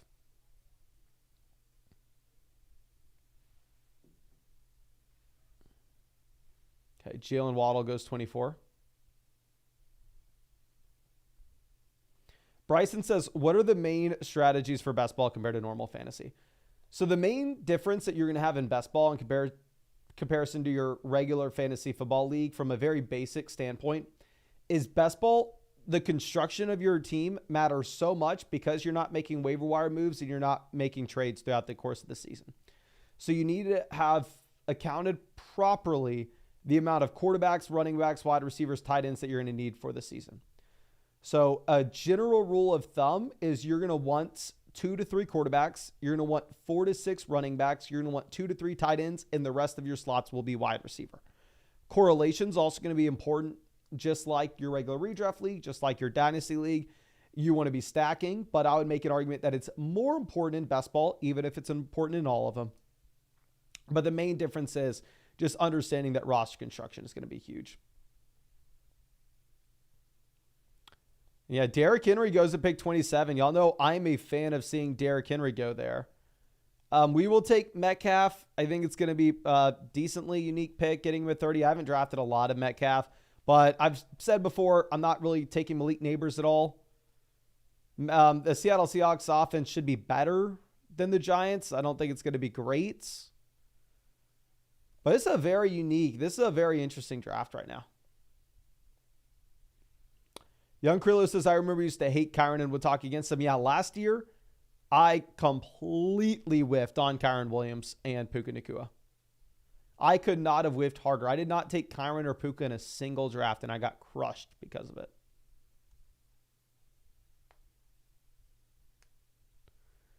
So after we take Metcalf, you have Zay Flowers, DJ Moore, both going back-to-back. I'm assuming we get a Malik Neighbors selection soon. But yeah, I've definitely noticed, I don't know if it's just the drafts that I've done on the live stream and maybe people have seen us putting out all the data about bad offenses and wide receivers as of late. But it seems like Malik Neighbors is falling a ton because when we started making those videos, Neighbors would consistently go at the 2-3 turn. And now more times than not, I'm seeing Malik Neighbors fall to the end of the third round. Which if Malik Neighbors begins going around like Tank Dell, Zay Flowers, if you look at my rankings on flockfantasy.com, and like I said, if you use code FLOCK on Underdog, you'll get those soon. You'll see that I have Malik Neighbors like alongside Dell and Flowers. So I'm fine if you want to take Malik Neighbors at the 3-4 turn, just because wide receivers are pushed up so much on Underdog. Obviously, your regular redraft league shouldn't take him there. But, yeah, so if he falls to this range, I'll probably mix him in.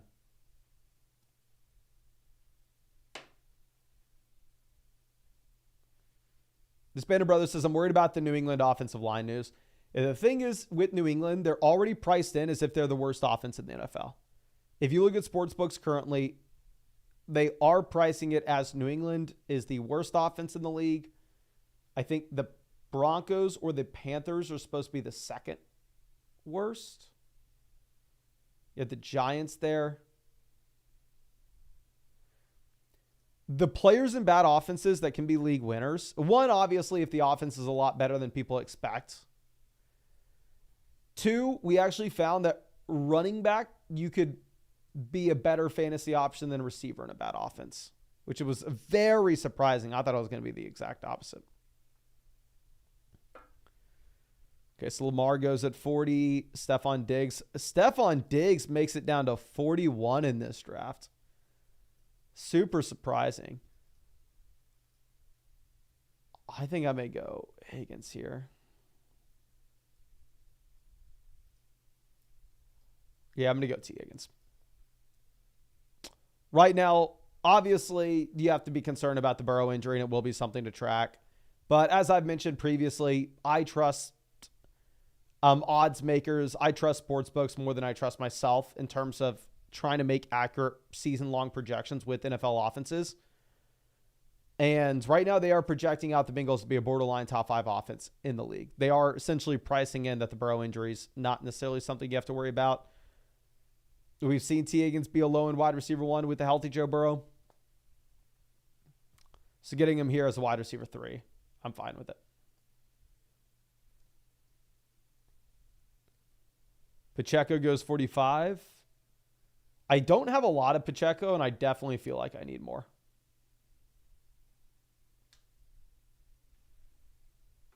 Trav Snow says, feel forced to take Higgins with DK Jefferson stacks. So, I mean, yeah, one thing is, too, I mean, if you look at Higgins, we do get the ability to take Burrow later on, where, like, not super pumped about taking McCarthy in the last round, not super pumped about taking Geno. So the team at 2, super unique builds. I like the idea of mixing it in and going with like Cooper Kupp, Josh Allen there at 23, 26. There's nobody else really going to do it. And you're going to have a unique build compared to the rest of the field. But when you do that, I don't necessarily know if you need to be forcing Trey McBride and forcing the bully tight end approach as well. I absolutely hate this range of the draft. I'm going to go James Cook. I've drafted a lot of Jaden Reed. Jaden Reed is my favorite wide receiver in this range out of Hollywood, Keenan, Ridley. But overall, it's just because I really do not like the wide receivers in this range. Like I've been on board saying like Hollywood Brown's the worst pick in underdog drafts at the 4 or 5 turn. Hollywood's definitely falling now. But Henry says, never seen Diggs fall that far. Yeah, I definitely prefer Diggs over a lot of the players that he went before. At wide receiver, that is. Mixon goes 56. White goes 57. Interesting to see that team at 9 only have one wide receiver through the first 5 rounds, that one receiver being Michael Pittman. Obviously, they need to be slamming wide receiver relatively soon. We'll see who they walk away with. Kyle says, I tried to join your draft, got the same pick as you in a different draft. So far, I'm sitting with St. Brown, Olave, Laporta, Pacheco, McLaurin. Interesting start, my friend. St. Brown, Jefferson, kind of tomato, Olave. Yeah, I mean, I definitely like if you go wide receiver, you do give yourself the ability, if you wanted to go Laporta and Pacheco there.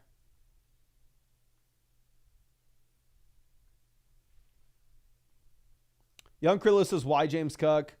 Young running back, pretty safe workload, in a very good offense, and the wide receivers, I think, are pretty gross here.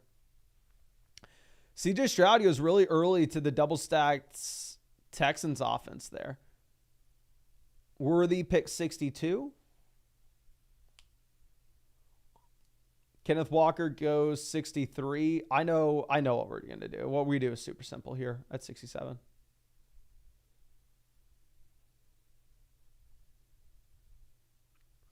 This is the team that only has Michael Pittman Jr. so far through the first 5 rounds. So we'll see what they decide to do.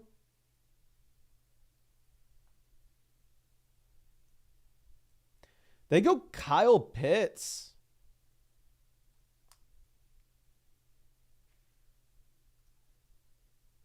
I am really shocked by that.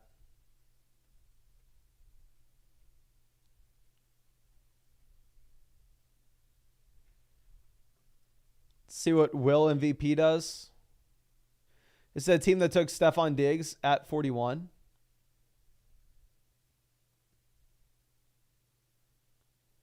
Montgomery 65. This is a wild draft. This is one of the crazier drafts I've been in. Keenan goes. I was planning on going with Kittle because of the bully tight end team down there at pick 2. And also Kittle would give us the optionality of going with Brock Purdy later on. But just from a uniqueness perspective, I think taking Godwin here at 67 is probably ideal.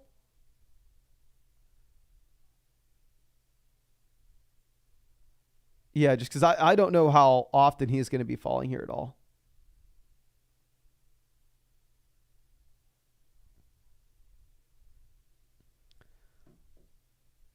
Okay, let's move this over. Henry says, this stuff never happens when I draft. I mean, this is a fun draft room to be in. Russell, welcome to the flock, my friend. Welcome. Marker word. Always happy to see you, my guy. But yeah, this is a fun draft room to be in. It's really fun. Voss says, I think Baker will be better than people expect this year. Apparently, as we are sitting here with 3 drafts and 3 Tampa stacks, I'm hoping that you are right. I'm hoping that for the sake of the teams that we have drafted today, Tampa is better than people expect. Okay.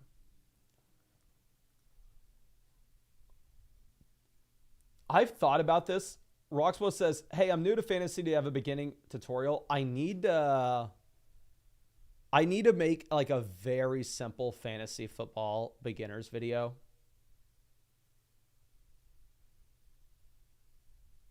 I probably should put something like that out. I think we're going to go with Evan Ingram. Like I mentioned, we are going to be targeting. I thought we were initially targeting Kittle in the previous round until we had the craziness of Godwin falling to us. But kind of want to be pushing up a tight end based off what the team did there at 2 by taking Kincaid and McBride. And also, we need to be considering players that give us the ability to go with an exciting quarterback later on. And if we go with Evan Ingram here, we do get the ability to take Trevor Lawrence.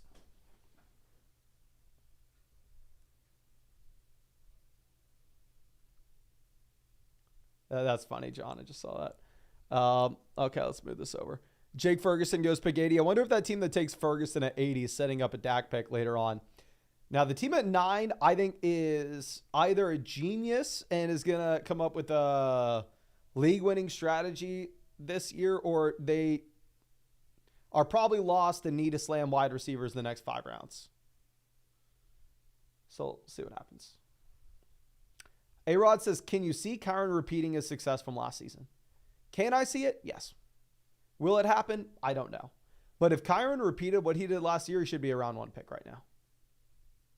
And like the thing is, in a lot of these drafts, Kyron Williams last year had a significantly, and I mean a significantly better season than Derrick Henry.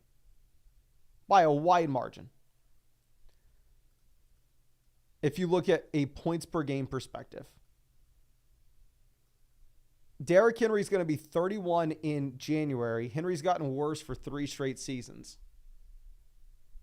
Whereas, hypothetically, Kyron's supposed to be stepping into his prime if you look at age curves.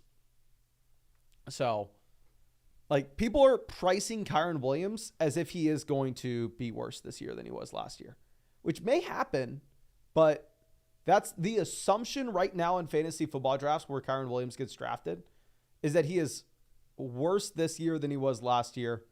where the assumption with Derrick Henry right now is he is much better at 30 years old than he was at 29.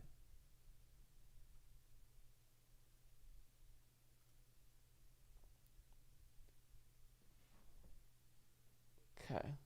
Jonathan Brooks goes 85. I mean, we can go running back if we want. We'll see what happens. I'm assuming Saram goes Kyler. Saram has a super interesting team.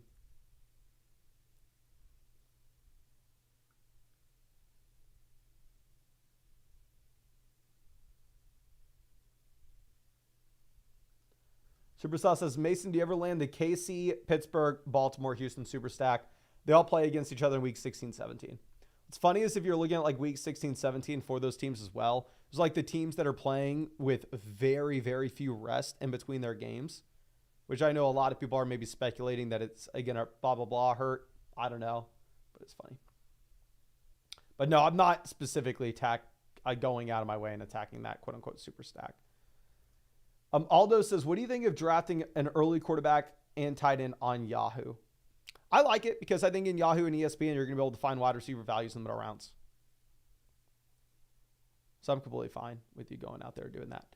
Now, this team takes Aaron Jones, their fourth RB, and are sitting with Michael Pittman, Jordan Addison at wide receiver.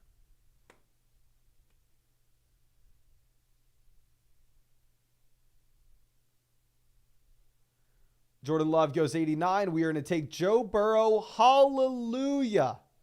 We are not completely boxed out of quarterback for the first draft tonight. We may actually have some quarterback points in this lineup. I can't believe it. You can't believe it. Underdog Fantasy probably is going to delete my account because they can't believe it. They think I'm probably cheating.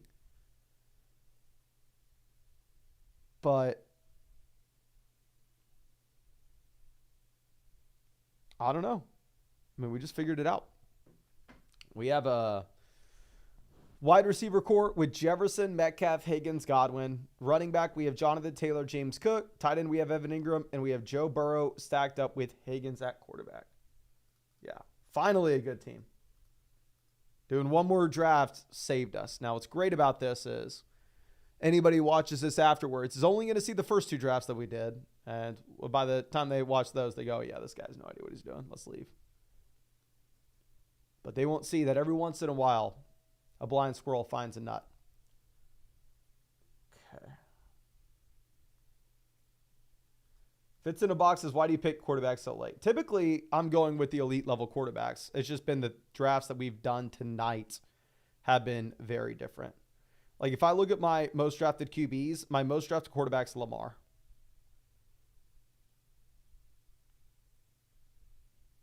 My least most drafted quarterbacks, I mean, the quarterbacks I've drafted the least that are guys that go in every draft are Kirk Cousins. I've not drafted much Cousins. Bo Nix, Will Levis, Derek Carr, Baker Mayfield, Matthew Stafford, Russell Wilson, Bryce Young, Jaden Daniels, McCarthy, Lawrence, Tua. All those guys have had 6% or fewer drafts. Guys I've drafted the most: Lamar, Goff, Burrow, Hurts, Daniel Jones, Mahomes, Purdy, May, Josh Allen, Kyler, Stroud, Dak. So typically I'm taking good quarterbacks. It's just been this draft. It's been really tough.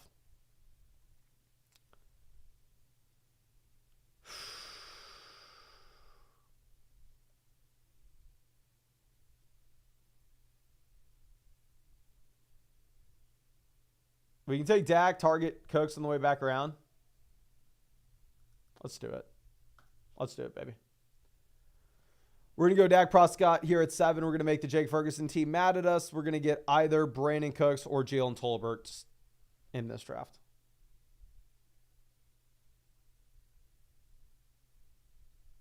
If there was another player here, I would love to go with someone else. I just simply, if we were not to take Dak Prescott, I don't see anybody else that'd be exciting in the slightest. Let's move this down. Disbanded Brotherhood says, you ever fall asleep during a draft? I don't know why, but I've been feeling so tired as late. I don't know if it's like like this year more than ever, I have a lot more going on other than just streaming and making videos. Like last year we didn't do a draft guide. This year we did the draft guide, and it's taken so much out of me. And then also it's just meeting, working on flockfantasy.com every day, working with the other creators. We have the big Flock draft week and the big meetup next month too. So I don't know. I feel way more tired this year doing these nightly live streams, where last year I streamed for 200 days in a row and felt fine. 2 years ago, I did the 24-hour live stream. But I know I'm getting old here. I'm getting old. 44 MSU says, Mason, good to be back in the stream. My girlfriend's new to fantasy. What is a good draft strategy for her in a 2 wide receiver single flex league? If you're new to fantasy and you're going to be in a PPR 12 team 2 wide receiver single flex league, I'm probably grabbing a running back early. I'm probably going to try to grab an elite quarterback and an elite tight end, because she probably doesn't want to be working the waiver wire. And they're just taking wide receivers in rounds 5, 6, 7, 8, 9, because I think you'll have strong wide receiver values there.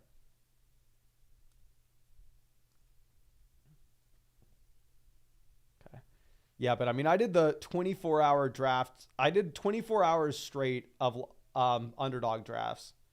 I was chilling through that. Kate says, time to get on a cycle of TRT.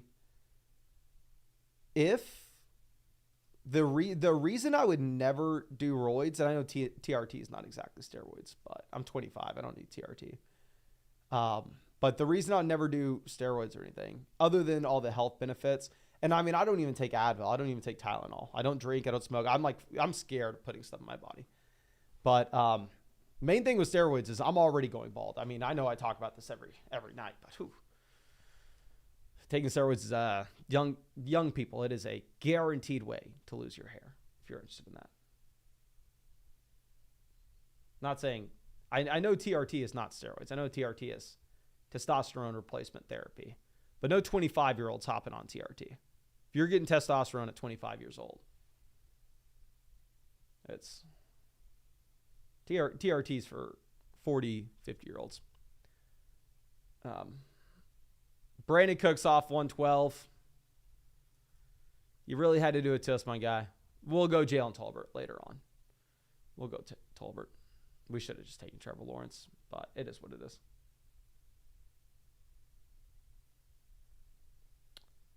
Gabe Davis 113.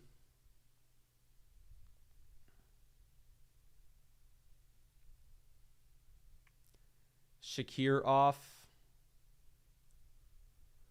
I think we can go Tashi. It is what it is.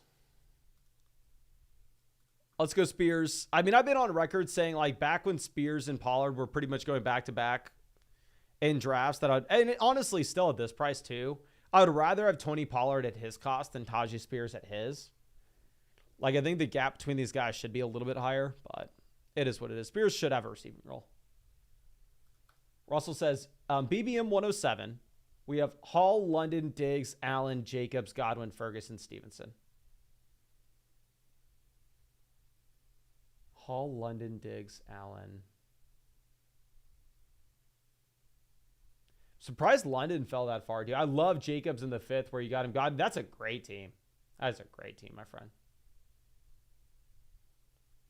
The awkward thing is, when are you going to get your Bills, guys? And worse, I mean, it doesn't really do anything. You can go Dawson Knox in the last round if you want to. It was like an awkward spot where you may end up having to look for Shakir soon. Okay.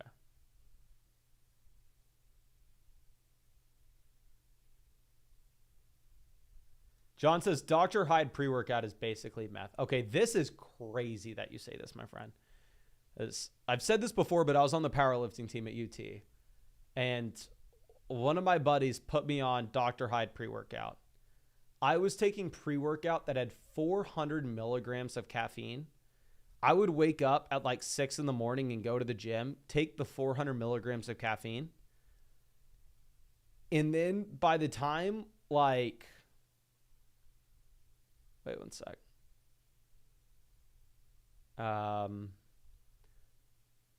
I kind of want to reach on. I'm gonna reach on Chubb. I'm taking Chubb over Corum. I don't care. But by the time like noon would roll around after you took like a 400 milligram caffeine pre-workout at 6 a.m., I would feel like a zombie. Not that like I was really tired or anything, but I would like disassociate where like I felt like I was like out of my body. Like it was the worst feeling ever. And I'd imagine it was like coming down from like a severe drug.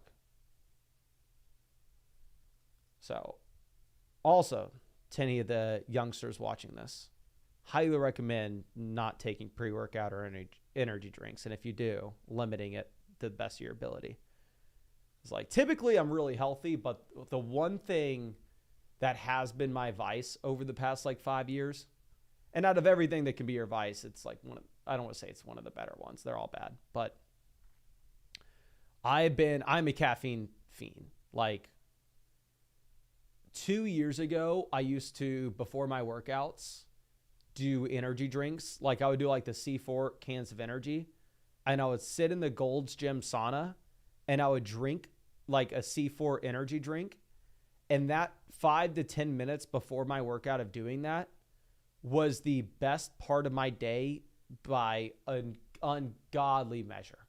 Like sitting in a sauna and drinking like 200 milligrams of caffeine straight to the veins, it hits faster. It just feels it like I would just get a sense, like a massive flood of happiness. It was crazy. Now, I've realized probably not a good thing. Probably don't want to be taking energy drinks or pre-workout every day. So we've scaled it back. Now what I take is I take like, because now I also do a ton of cardio. Obviously, I do the triathlon, Ironman stuff. So definitely scaled back caffeine. I do the liquid IV, like electrolytes before the workout that have 100 milligrams of caffeine in it. And it's like, they say it's natural caffeine. It definitely feels different, and that it doesn't even feel like anything. I just have a little more energy through the entire day, where it doesn't feel like when you have an energy drink and it's just like all of a sudden you're feeling nothing. And then you just have a massive sense of the most intense happiness ever. So I definitely feel like it's, and of course I could be wrong, but I think I've struck a happy balance with the 100 milligrams of caffeine every day. 100 milligrams, not too bad, about a cup of coffee. Whereas back senior year of college, when I was on the 400 milligram pre-workout, that was something else. We'll go ahead. We'll take Eckler. I've drafted a decent amount of Eckler. I think he's probably very bad at pick 139 when he's going next to Jahan Dotson. I think it probably doesn't matter. All of these guys are pretty bad, and we're just going to be looking for some usable weeks. Okay. Vaughn says Concord grape liquid IVs are the best. So yes, honestly, I take liquid IV all the time. I only get them at Costco when they're on sale, because you can get like a pack of 30 for $20. And if you're trying to save money with your stuff, I wouldn't recommend getting them. I wouldn't recommend buying any electrolytes. I would just say throw some salt and throw some extra salt in your food. Eat more salty things. You don't need electrolytes. But I like it for the flavor. I'm fine spending the $1 or whatever it is. But yeah, I've gotten like everything from Costco. The regular flavors, like the lemon lime, of course, is good. Cherry's good. Strawberry's good.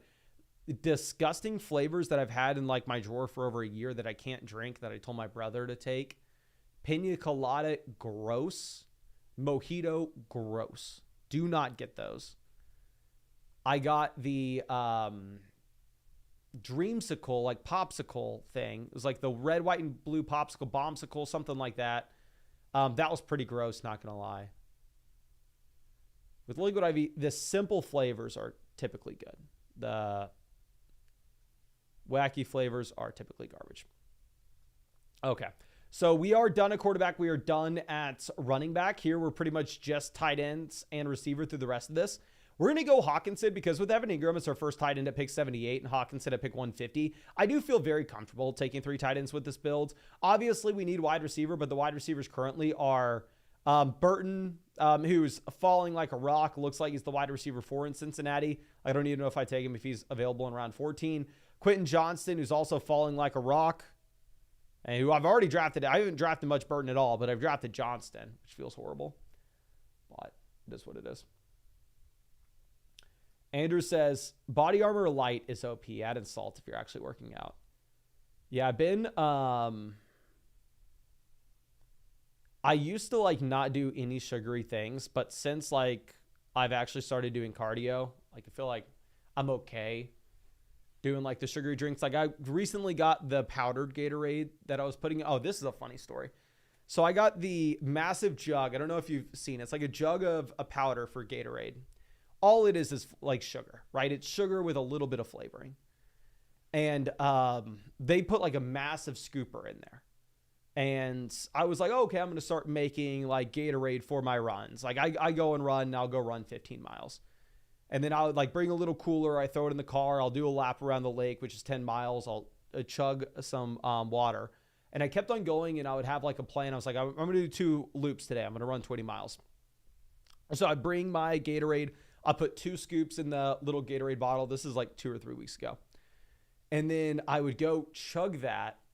And 2 scoops, the serving size of the scoop was 22 grams of sugar. So I was like, okay, it'll give me about 44 grams of sugar, 50 carbs an hour. It's perfect. And then I would chug it, and then I would run, and I would just feel so gross. I'd be like, oh my gosh, I feel unbelievably disgusting. So then I was trying to figure out what it was because I couldn't finish my runs. Then I went home, looked at the Gatorade thing, looked at the scooper that was in there. And I saw, I noticed the scooper was like, it's this big. And I went, there is no way that's a serving size. So then I read what the serving size was. It's like a tablespoon and a half, or it was like 3.5 tablespoons or whatever. And I got the scooper that was meant to like put the Gatorade in a massive jug. And I did and I actually measured how much I was taking. I was like chugging I was chugging like 125 grams of sugar, like in the middle of a run, and then trying to keep going and then just feeling unbelievably disgusting.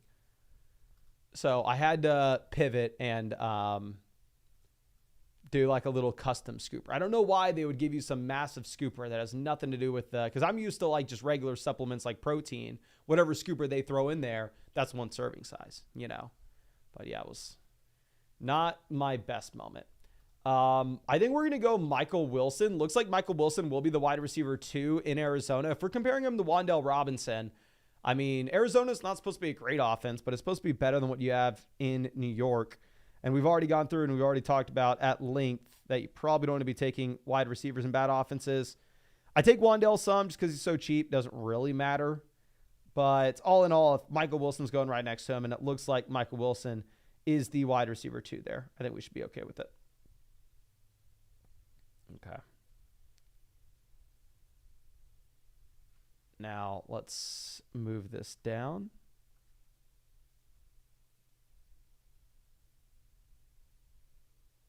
We definitely still need wide receiver help. I'm fine taking the 3rd tight end, but I think we shouldn't be taking another tight end soon. Zach says, Mason, do you think the RB dead zone's real this year? If so, where does it start or end? I made the video 2 years ago talking about the running back dead zone no longer being a thing and looking at the profiles of running backs that go in the middle rounds now in comparison to the guys that used to go in the middle rounds. And yeah, I made that video 2 years ago calling the running back dead zone a thing of the past because if y'all remember, every single podcast, every single YouTube channel, every single person ever was going, oh, running back in the middle rounds is horrible. You're not allowed to draft them. And then we were getting Josh Jacobs in round 7. And I made Jacobs our most drafted guy in 150,000. But yeah, the running back dead zone is just simply not a thing anymore. Maybe on Yahoo, maybe on ESPN where ADPs are different. But at least on Underdog, Kyron Williams is a round 3 pick. And years past, Kyron coming off the season he just had would be a round 1 selection.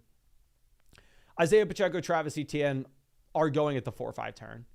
Josh Jacobs, James Cook, Joe Mixon, Rachaad White. These guys aren't typically what you have in years past where the typical example of like a dead zone running back would have been like Mike Davis way back in the day, where it's like this running back that we're pretty sure is not talented that just projects to see volume. And people are saying, oh, he's a starting running back, so I have to take him in round 5. Like the running back dead zone would be a thing if Zach Moss was a round 5 pick. If Tony Pollard was a round 5 pick. Those were typically the profiles of running backs that were in the quote unquote dead zone. But yeah, those running backs have not gone there for years. Drafting running backs in the middle rounds for years now has been probably the move, to be honest. Okay. James says, Mason, just realized I'm in a slow eliminator draft with you. It's your pick, by the way. I'll make that after this live stream. Don't you worry, my friend. I'll get it going. Okay. Vaughn says, my buddy in high school would have 6 times the recommended serving size of C4. He hit 405 on bench, though, so he had to work. Yeah, I mean, I've never benched 405, so who am I to say that's not a good idea? You know, one of my favorite, I am just addicted to Instagram Reels. Like, I think YouTube Shorts kind of suck, to be honest, at least the ones that I've seen on YouTube. But I will get sucked into watching Instagram Reels, and, like, I don't even feel bad about it. I think that they're legitimately funny. And, like, one of the funniest memes that always shows up is, like, the Rich Piana memes, where one of the funniest clips of his is, like, where he's explaining, he's like, and I'm kind of getting pissed off. And this is some, like, super jacked guy who's like an OG YouTube like bodybuilder guy back in the day that just took an insane amount of drugs, died super early. Like his like iconic clips online. But one of my favorite clips of his is like, and I'm kind of getting pissed off because the doctor's talking to me and he doesn't know what the hell he's talking. Like I'm having to explain to the doctor stuff, like just saying that he knew more than the doctor and stuff. But that's what I think about. It's what's like in my head when you're saying. My buddy hit took 6 times the recommended serving size of C4, but he hit 405 on bench though, so he knows what he's doing.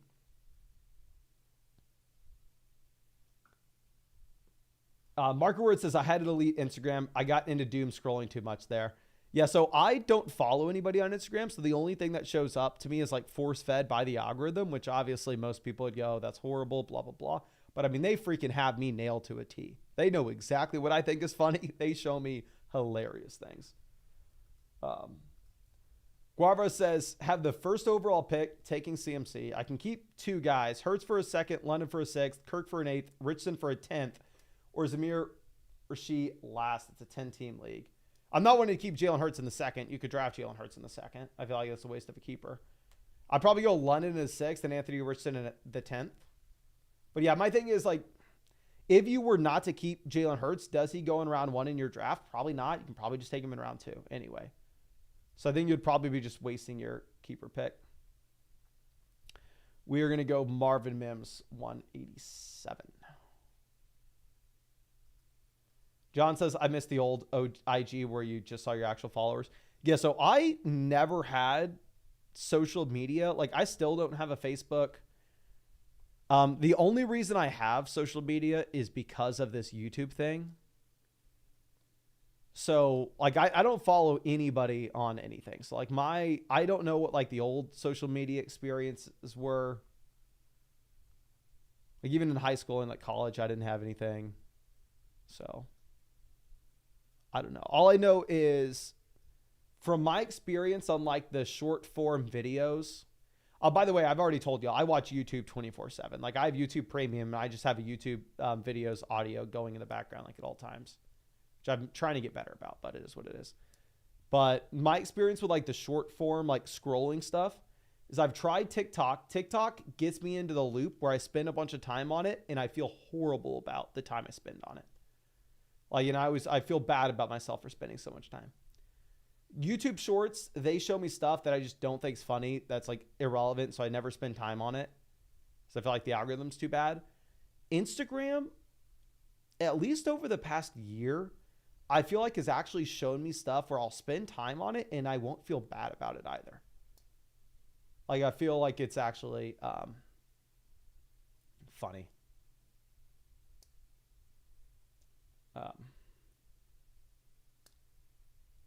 But everybody's saying that they miss MySpace. I think I was in 3rd grade when MySpace was a thing. I was either in 3rd or 4th grade because I remember people talking about it, and one of my friends had one. And I just thought it was so weird that he'd have something like that. We're going to go with Gesicki to pair him up with Burrow and Higgins. And you know what? I'm an idiot. We were supposed to go Jalen Tolbert. When did Jalen Tolbert go in this draft? When I picked 181. I'm not going to give myself too hard of a time for it. Am I supposed to take him around 15? But Andrew says TikTok shop ruined TikTok. Can someone explain to me what TikTok shop is? Because as a content creator, I should probably understand. I should probably know what it is, but I have no idea what it is. How do people use TikTok shop, and what is it? Michael says, I'm old, was there when my university got Facebook before other schools. I've seen The Social Network. Pretty good movie.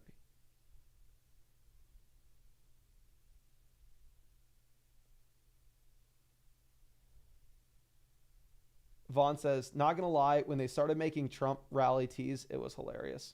Okay, y'all know I never talk about politics. I don't care about politics or anything. But I did see an Instagram reel that I thought was hilarious. It was the clip from Tiger King that and of course, whenever you explain something, it's never as funny. Like if you would have saw it, it was actually really funny. But it was like a clip from Tiger King. It was like the day after Biden dropped out. And you know the clip where the Tiger King guy goes, I'm never going to financially recover from this. It said like carnival vendors or like rodeo vendors after they just spent $300,000 on Let's Go Brandon t-shirts. I thought it was really funny. It's like the day after Biden was out. Mark Ward says he thinks TikTok shop is like Amazon. I don't know what Tom is that y'all are talking about. Cap says every other video is an ad from a content creator. Oh, okay. Imagine Temu and Amazon had a baby and it's on TikTok. Anyone could make affiliate links. Yeah, because I got an email from TikTok saying something about TikTok shop, like asking me to do it. Anyone can make an affiliate link, so every other video is some stupid attempt of an ad. Ooh. Get ready to see some Flock Fantasy. Wait till our redesign on this website's done. Ooh. Y'all are going to get some good TikTok shop ads. Mark Ward says, Tom was everyone's first friend on MySpace when he made an account. I think he made MySpace too. Oh, okay. I had no idea. Playing access, Shane Gillis playing Trump was elite. Yeah, I've seen Shane Gillis live. I think my girlfriend and I have seen him 4 or 5 times now. We're going to take Yoshi. Probably, honestly, shouldn't take a 4th Bengal. The only reason I took him is because he's the training guy. He's supposed to be a good pick right now, and he's undrafted in a lot of these. Colin says, 12-team full PPR, 108, too early for Gibbs. Let's think about tiers. I'd say 108 is probably too early. Because if you have it, top 3 running backs, CMC, Brees, Bijan, top 5 receivers, Lamb, Tyreek, Chase, Jefferson, St. Brown. I think in my rankings, I have Gibbs at pick 9 on for a regular redraft league. Obviously, best ball a little bit different, but redraft, I think I have him at 9. But appreciate you, ladies and gentlemen. Thank you for sticking with me. As always, I'll be live tomorrow, the next day. Code Flock, link in the chat, link in the description, link in the comment section. Appreciate you. Hope I can draft with y'all tomorrow. And yeah, hope you have a great night.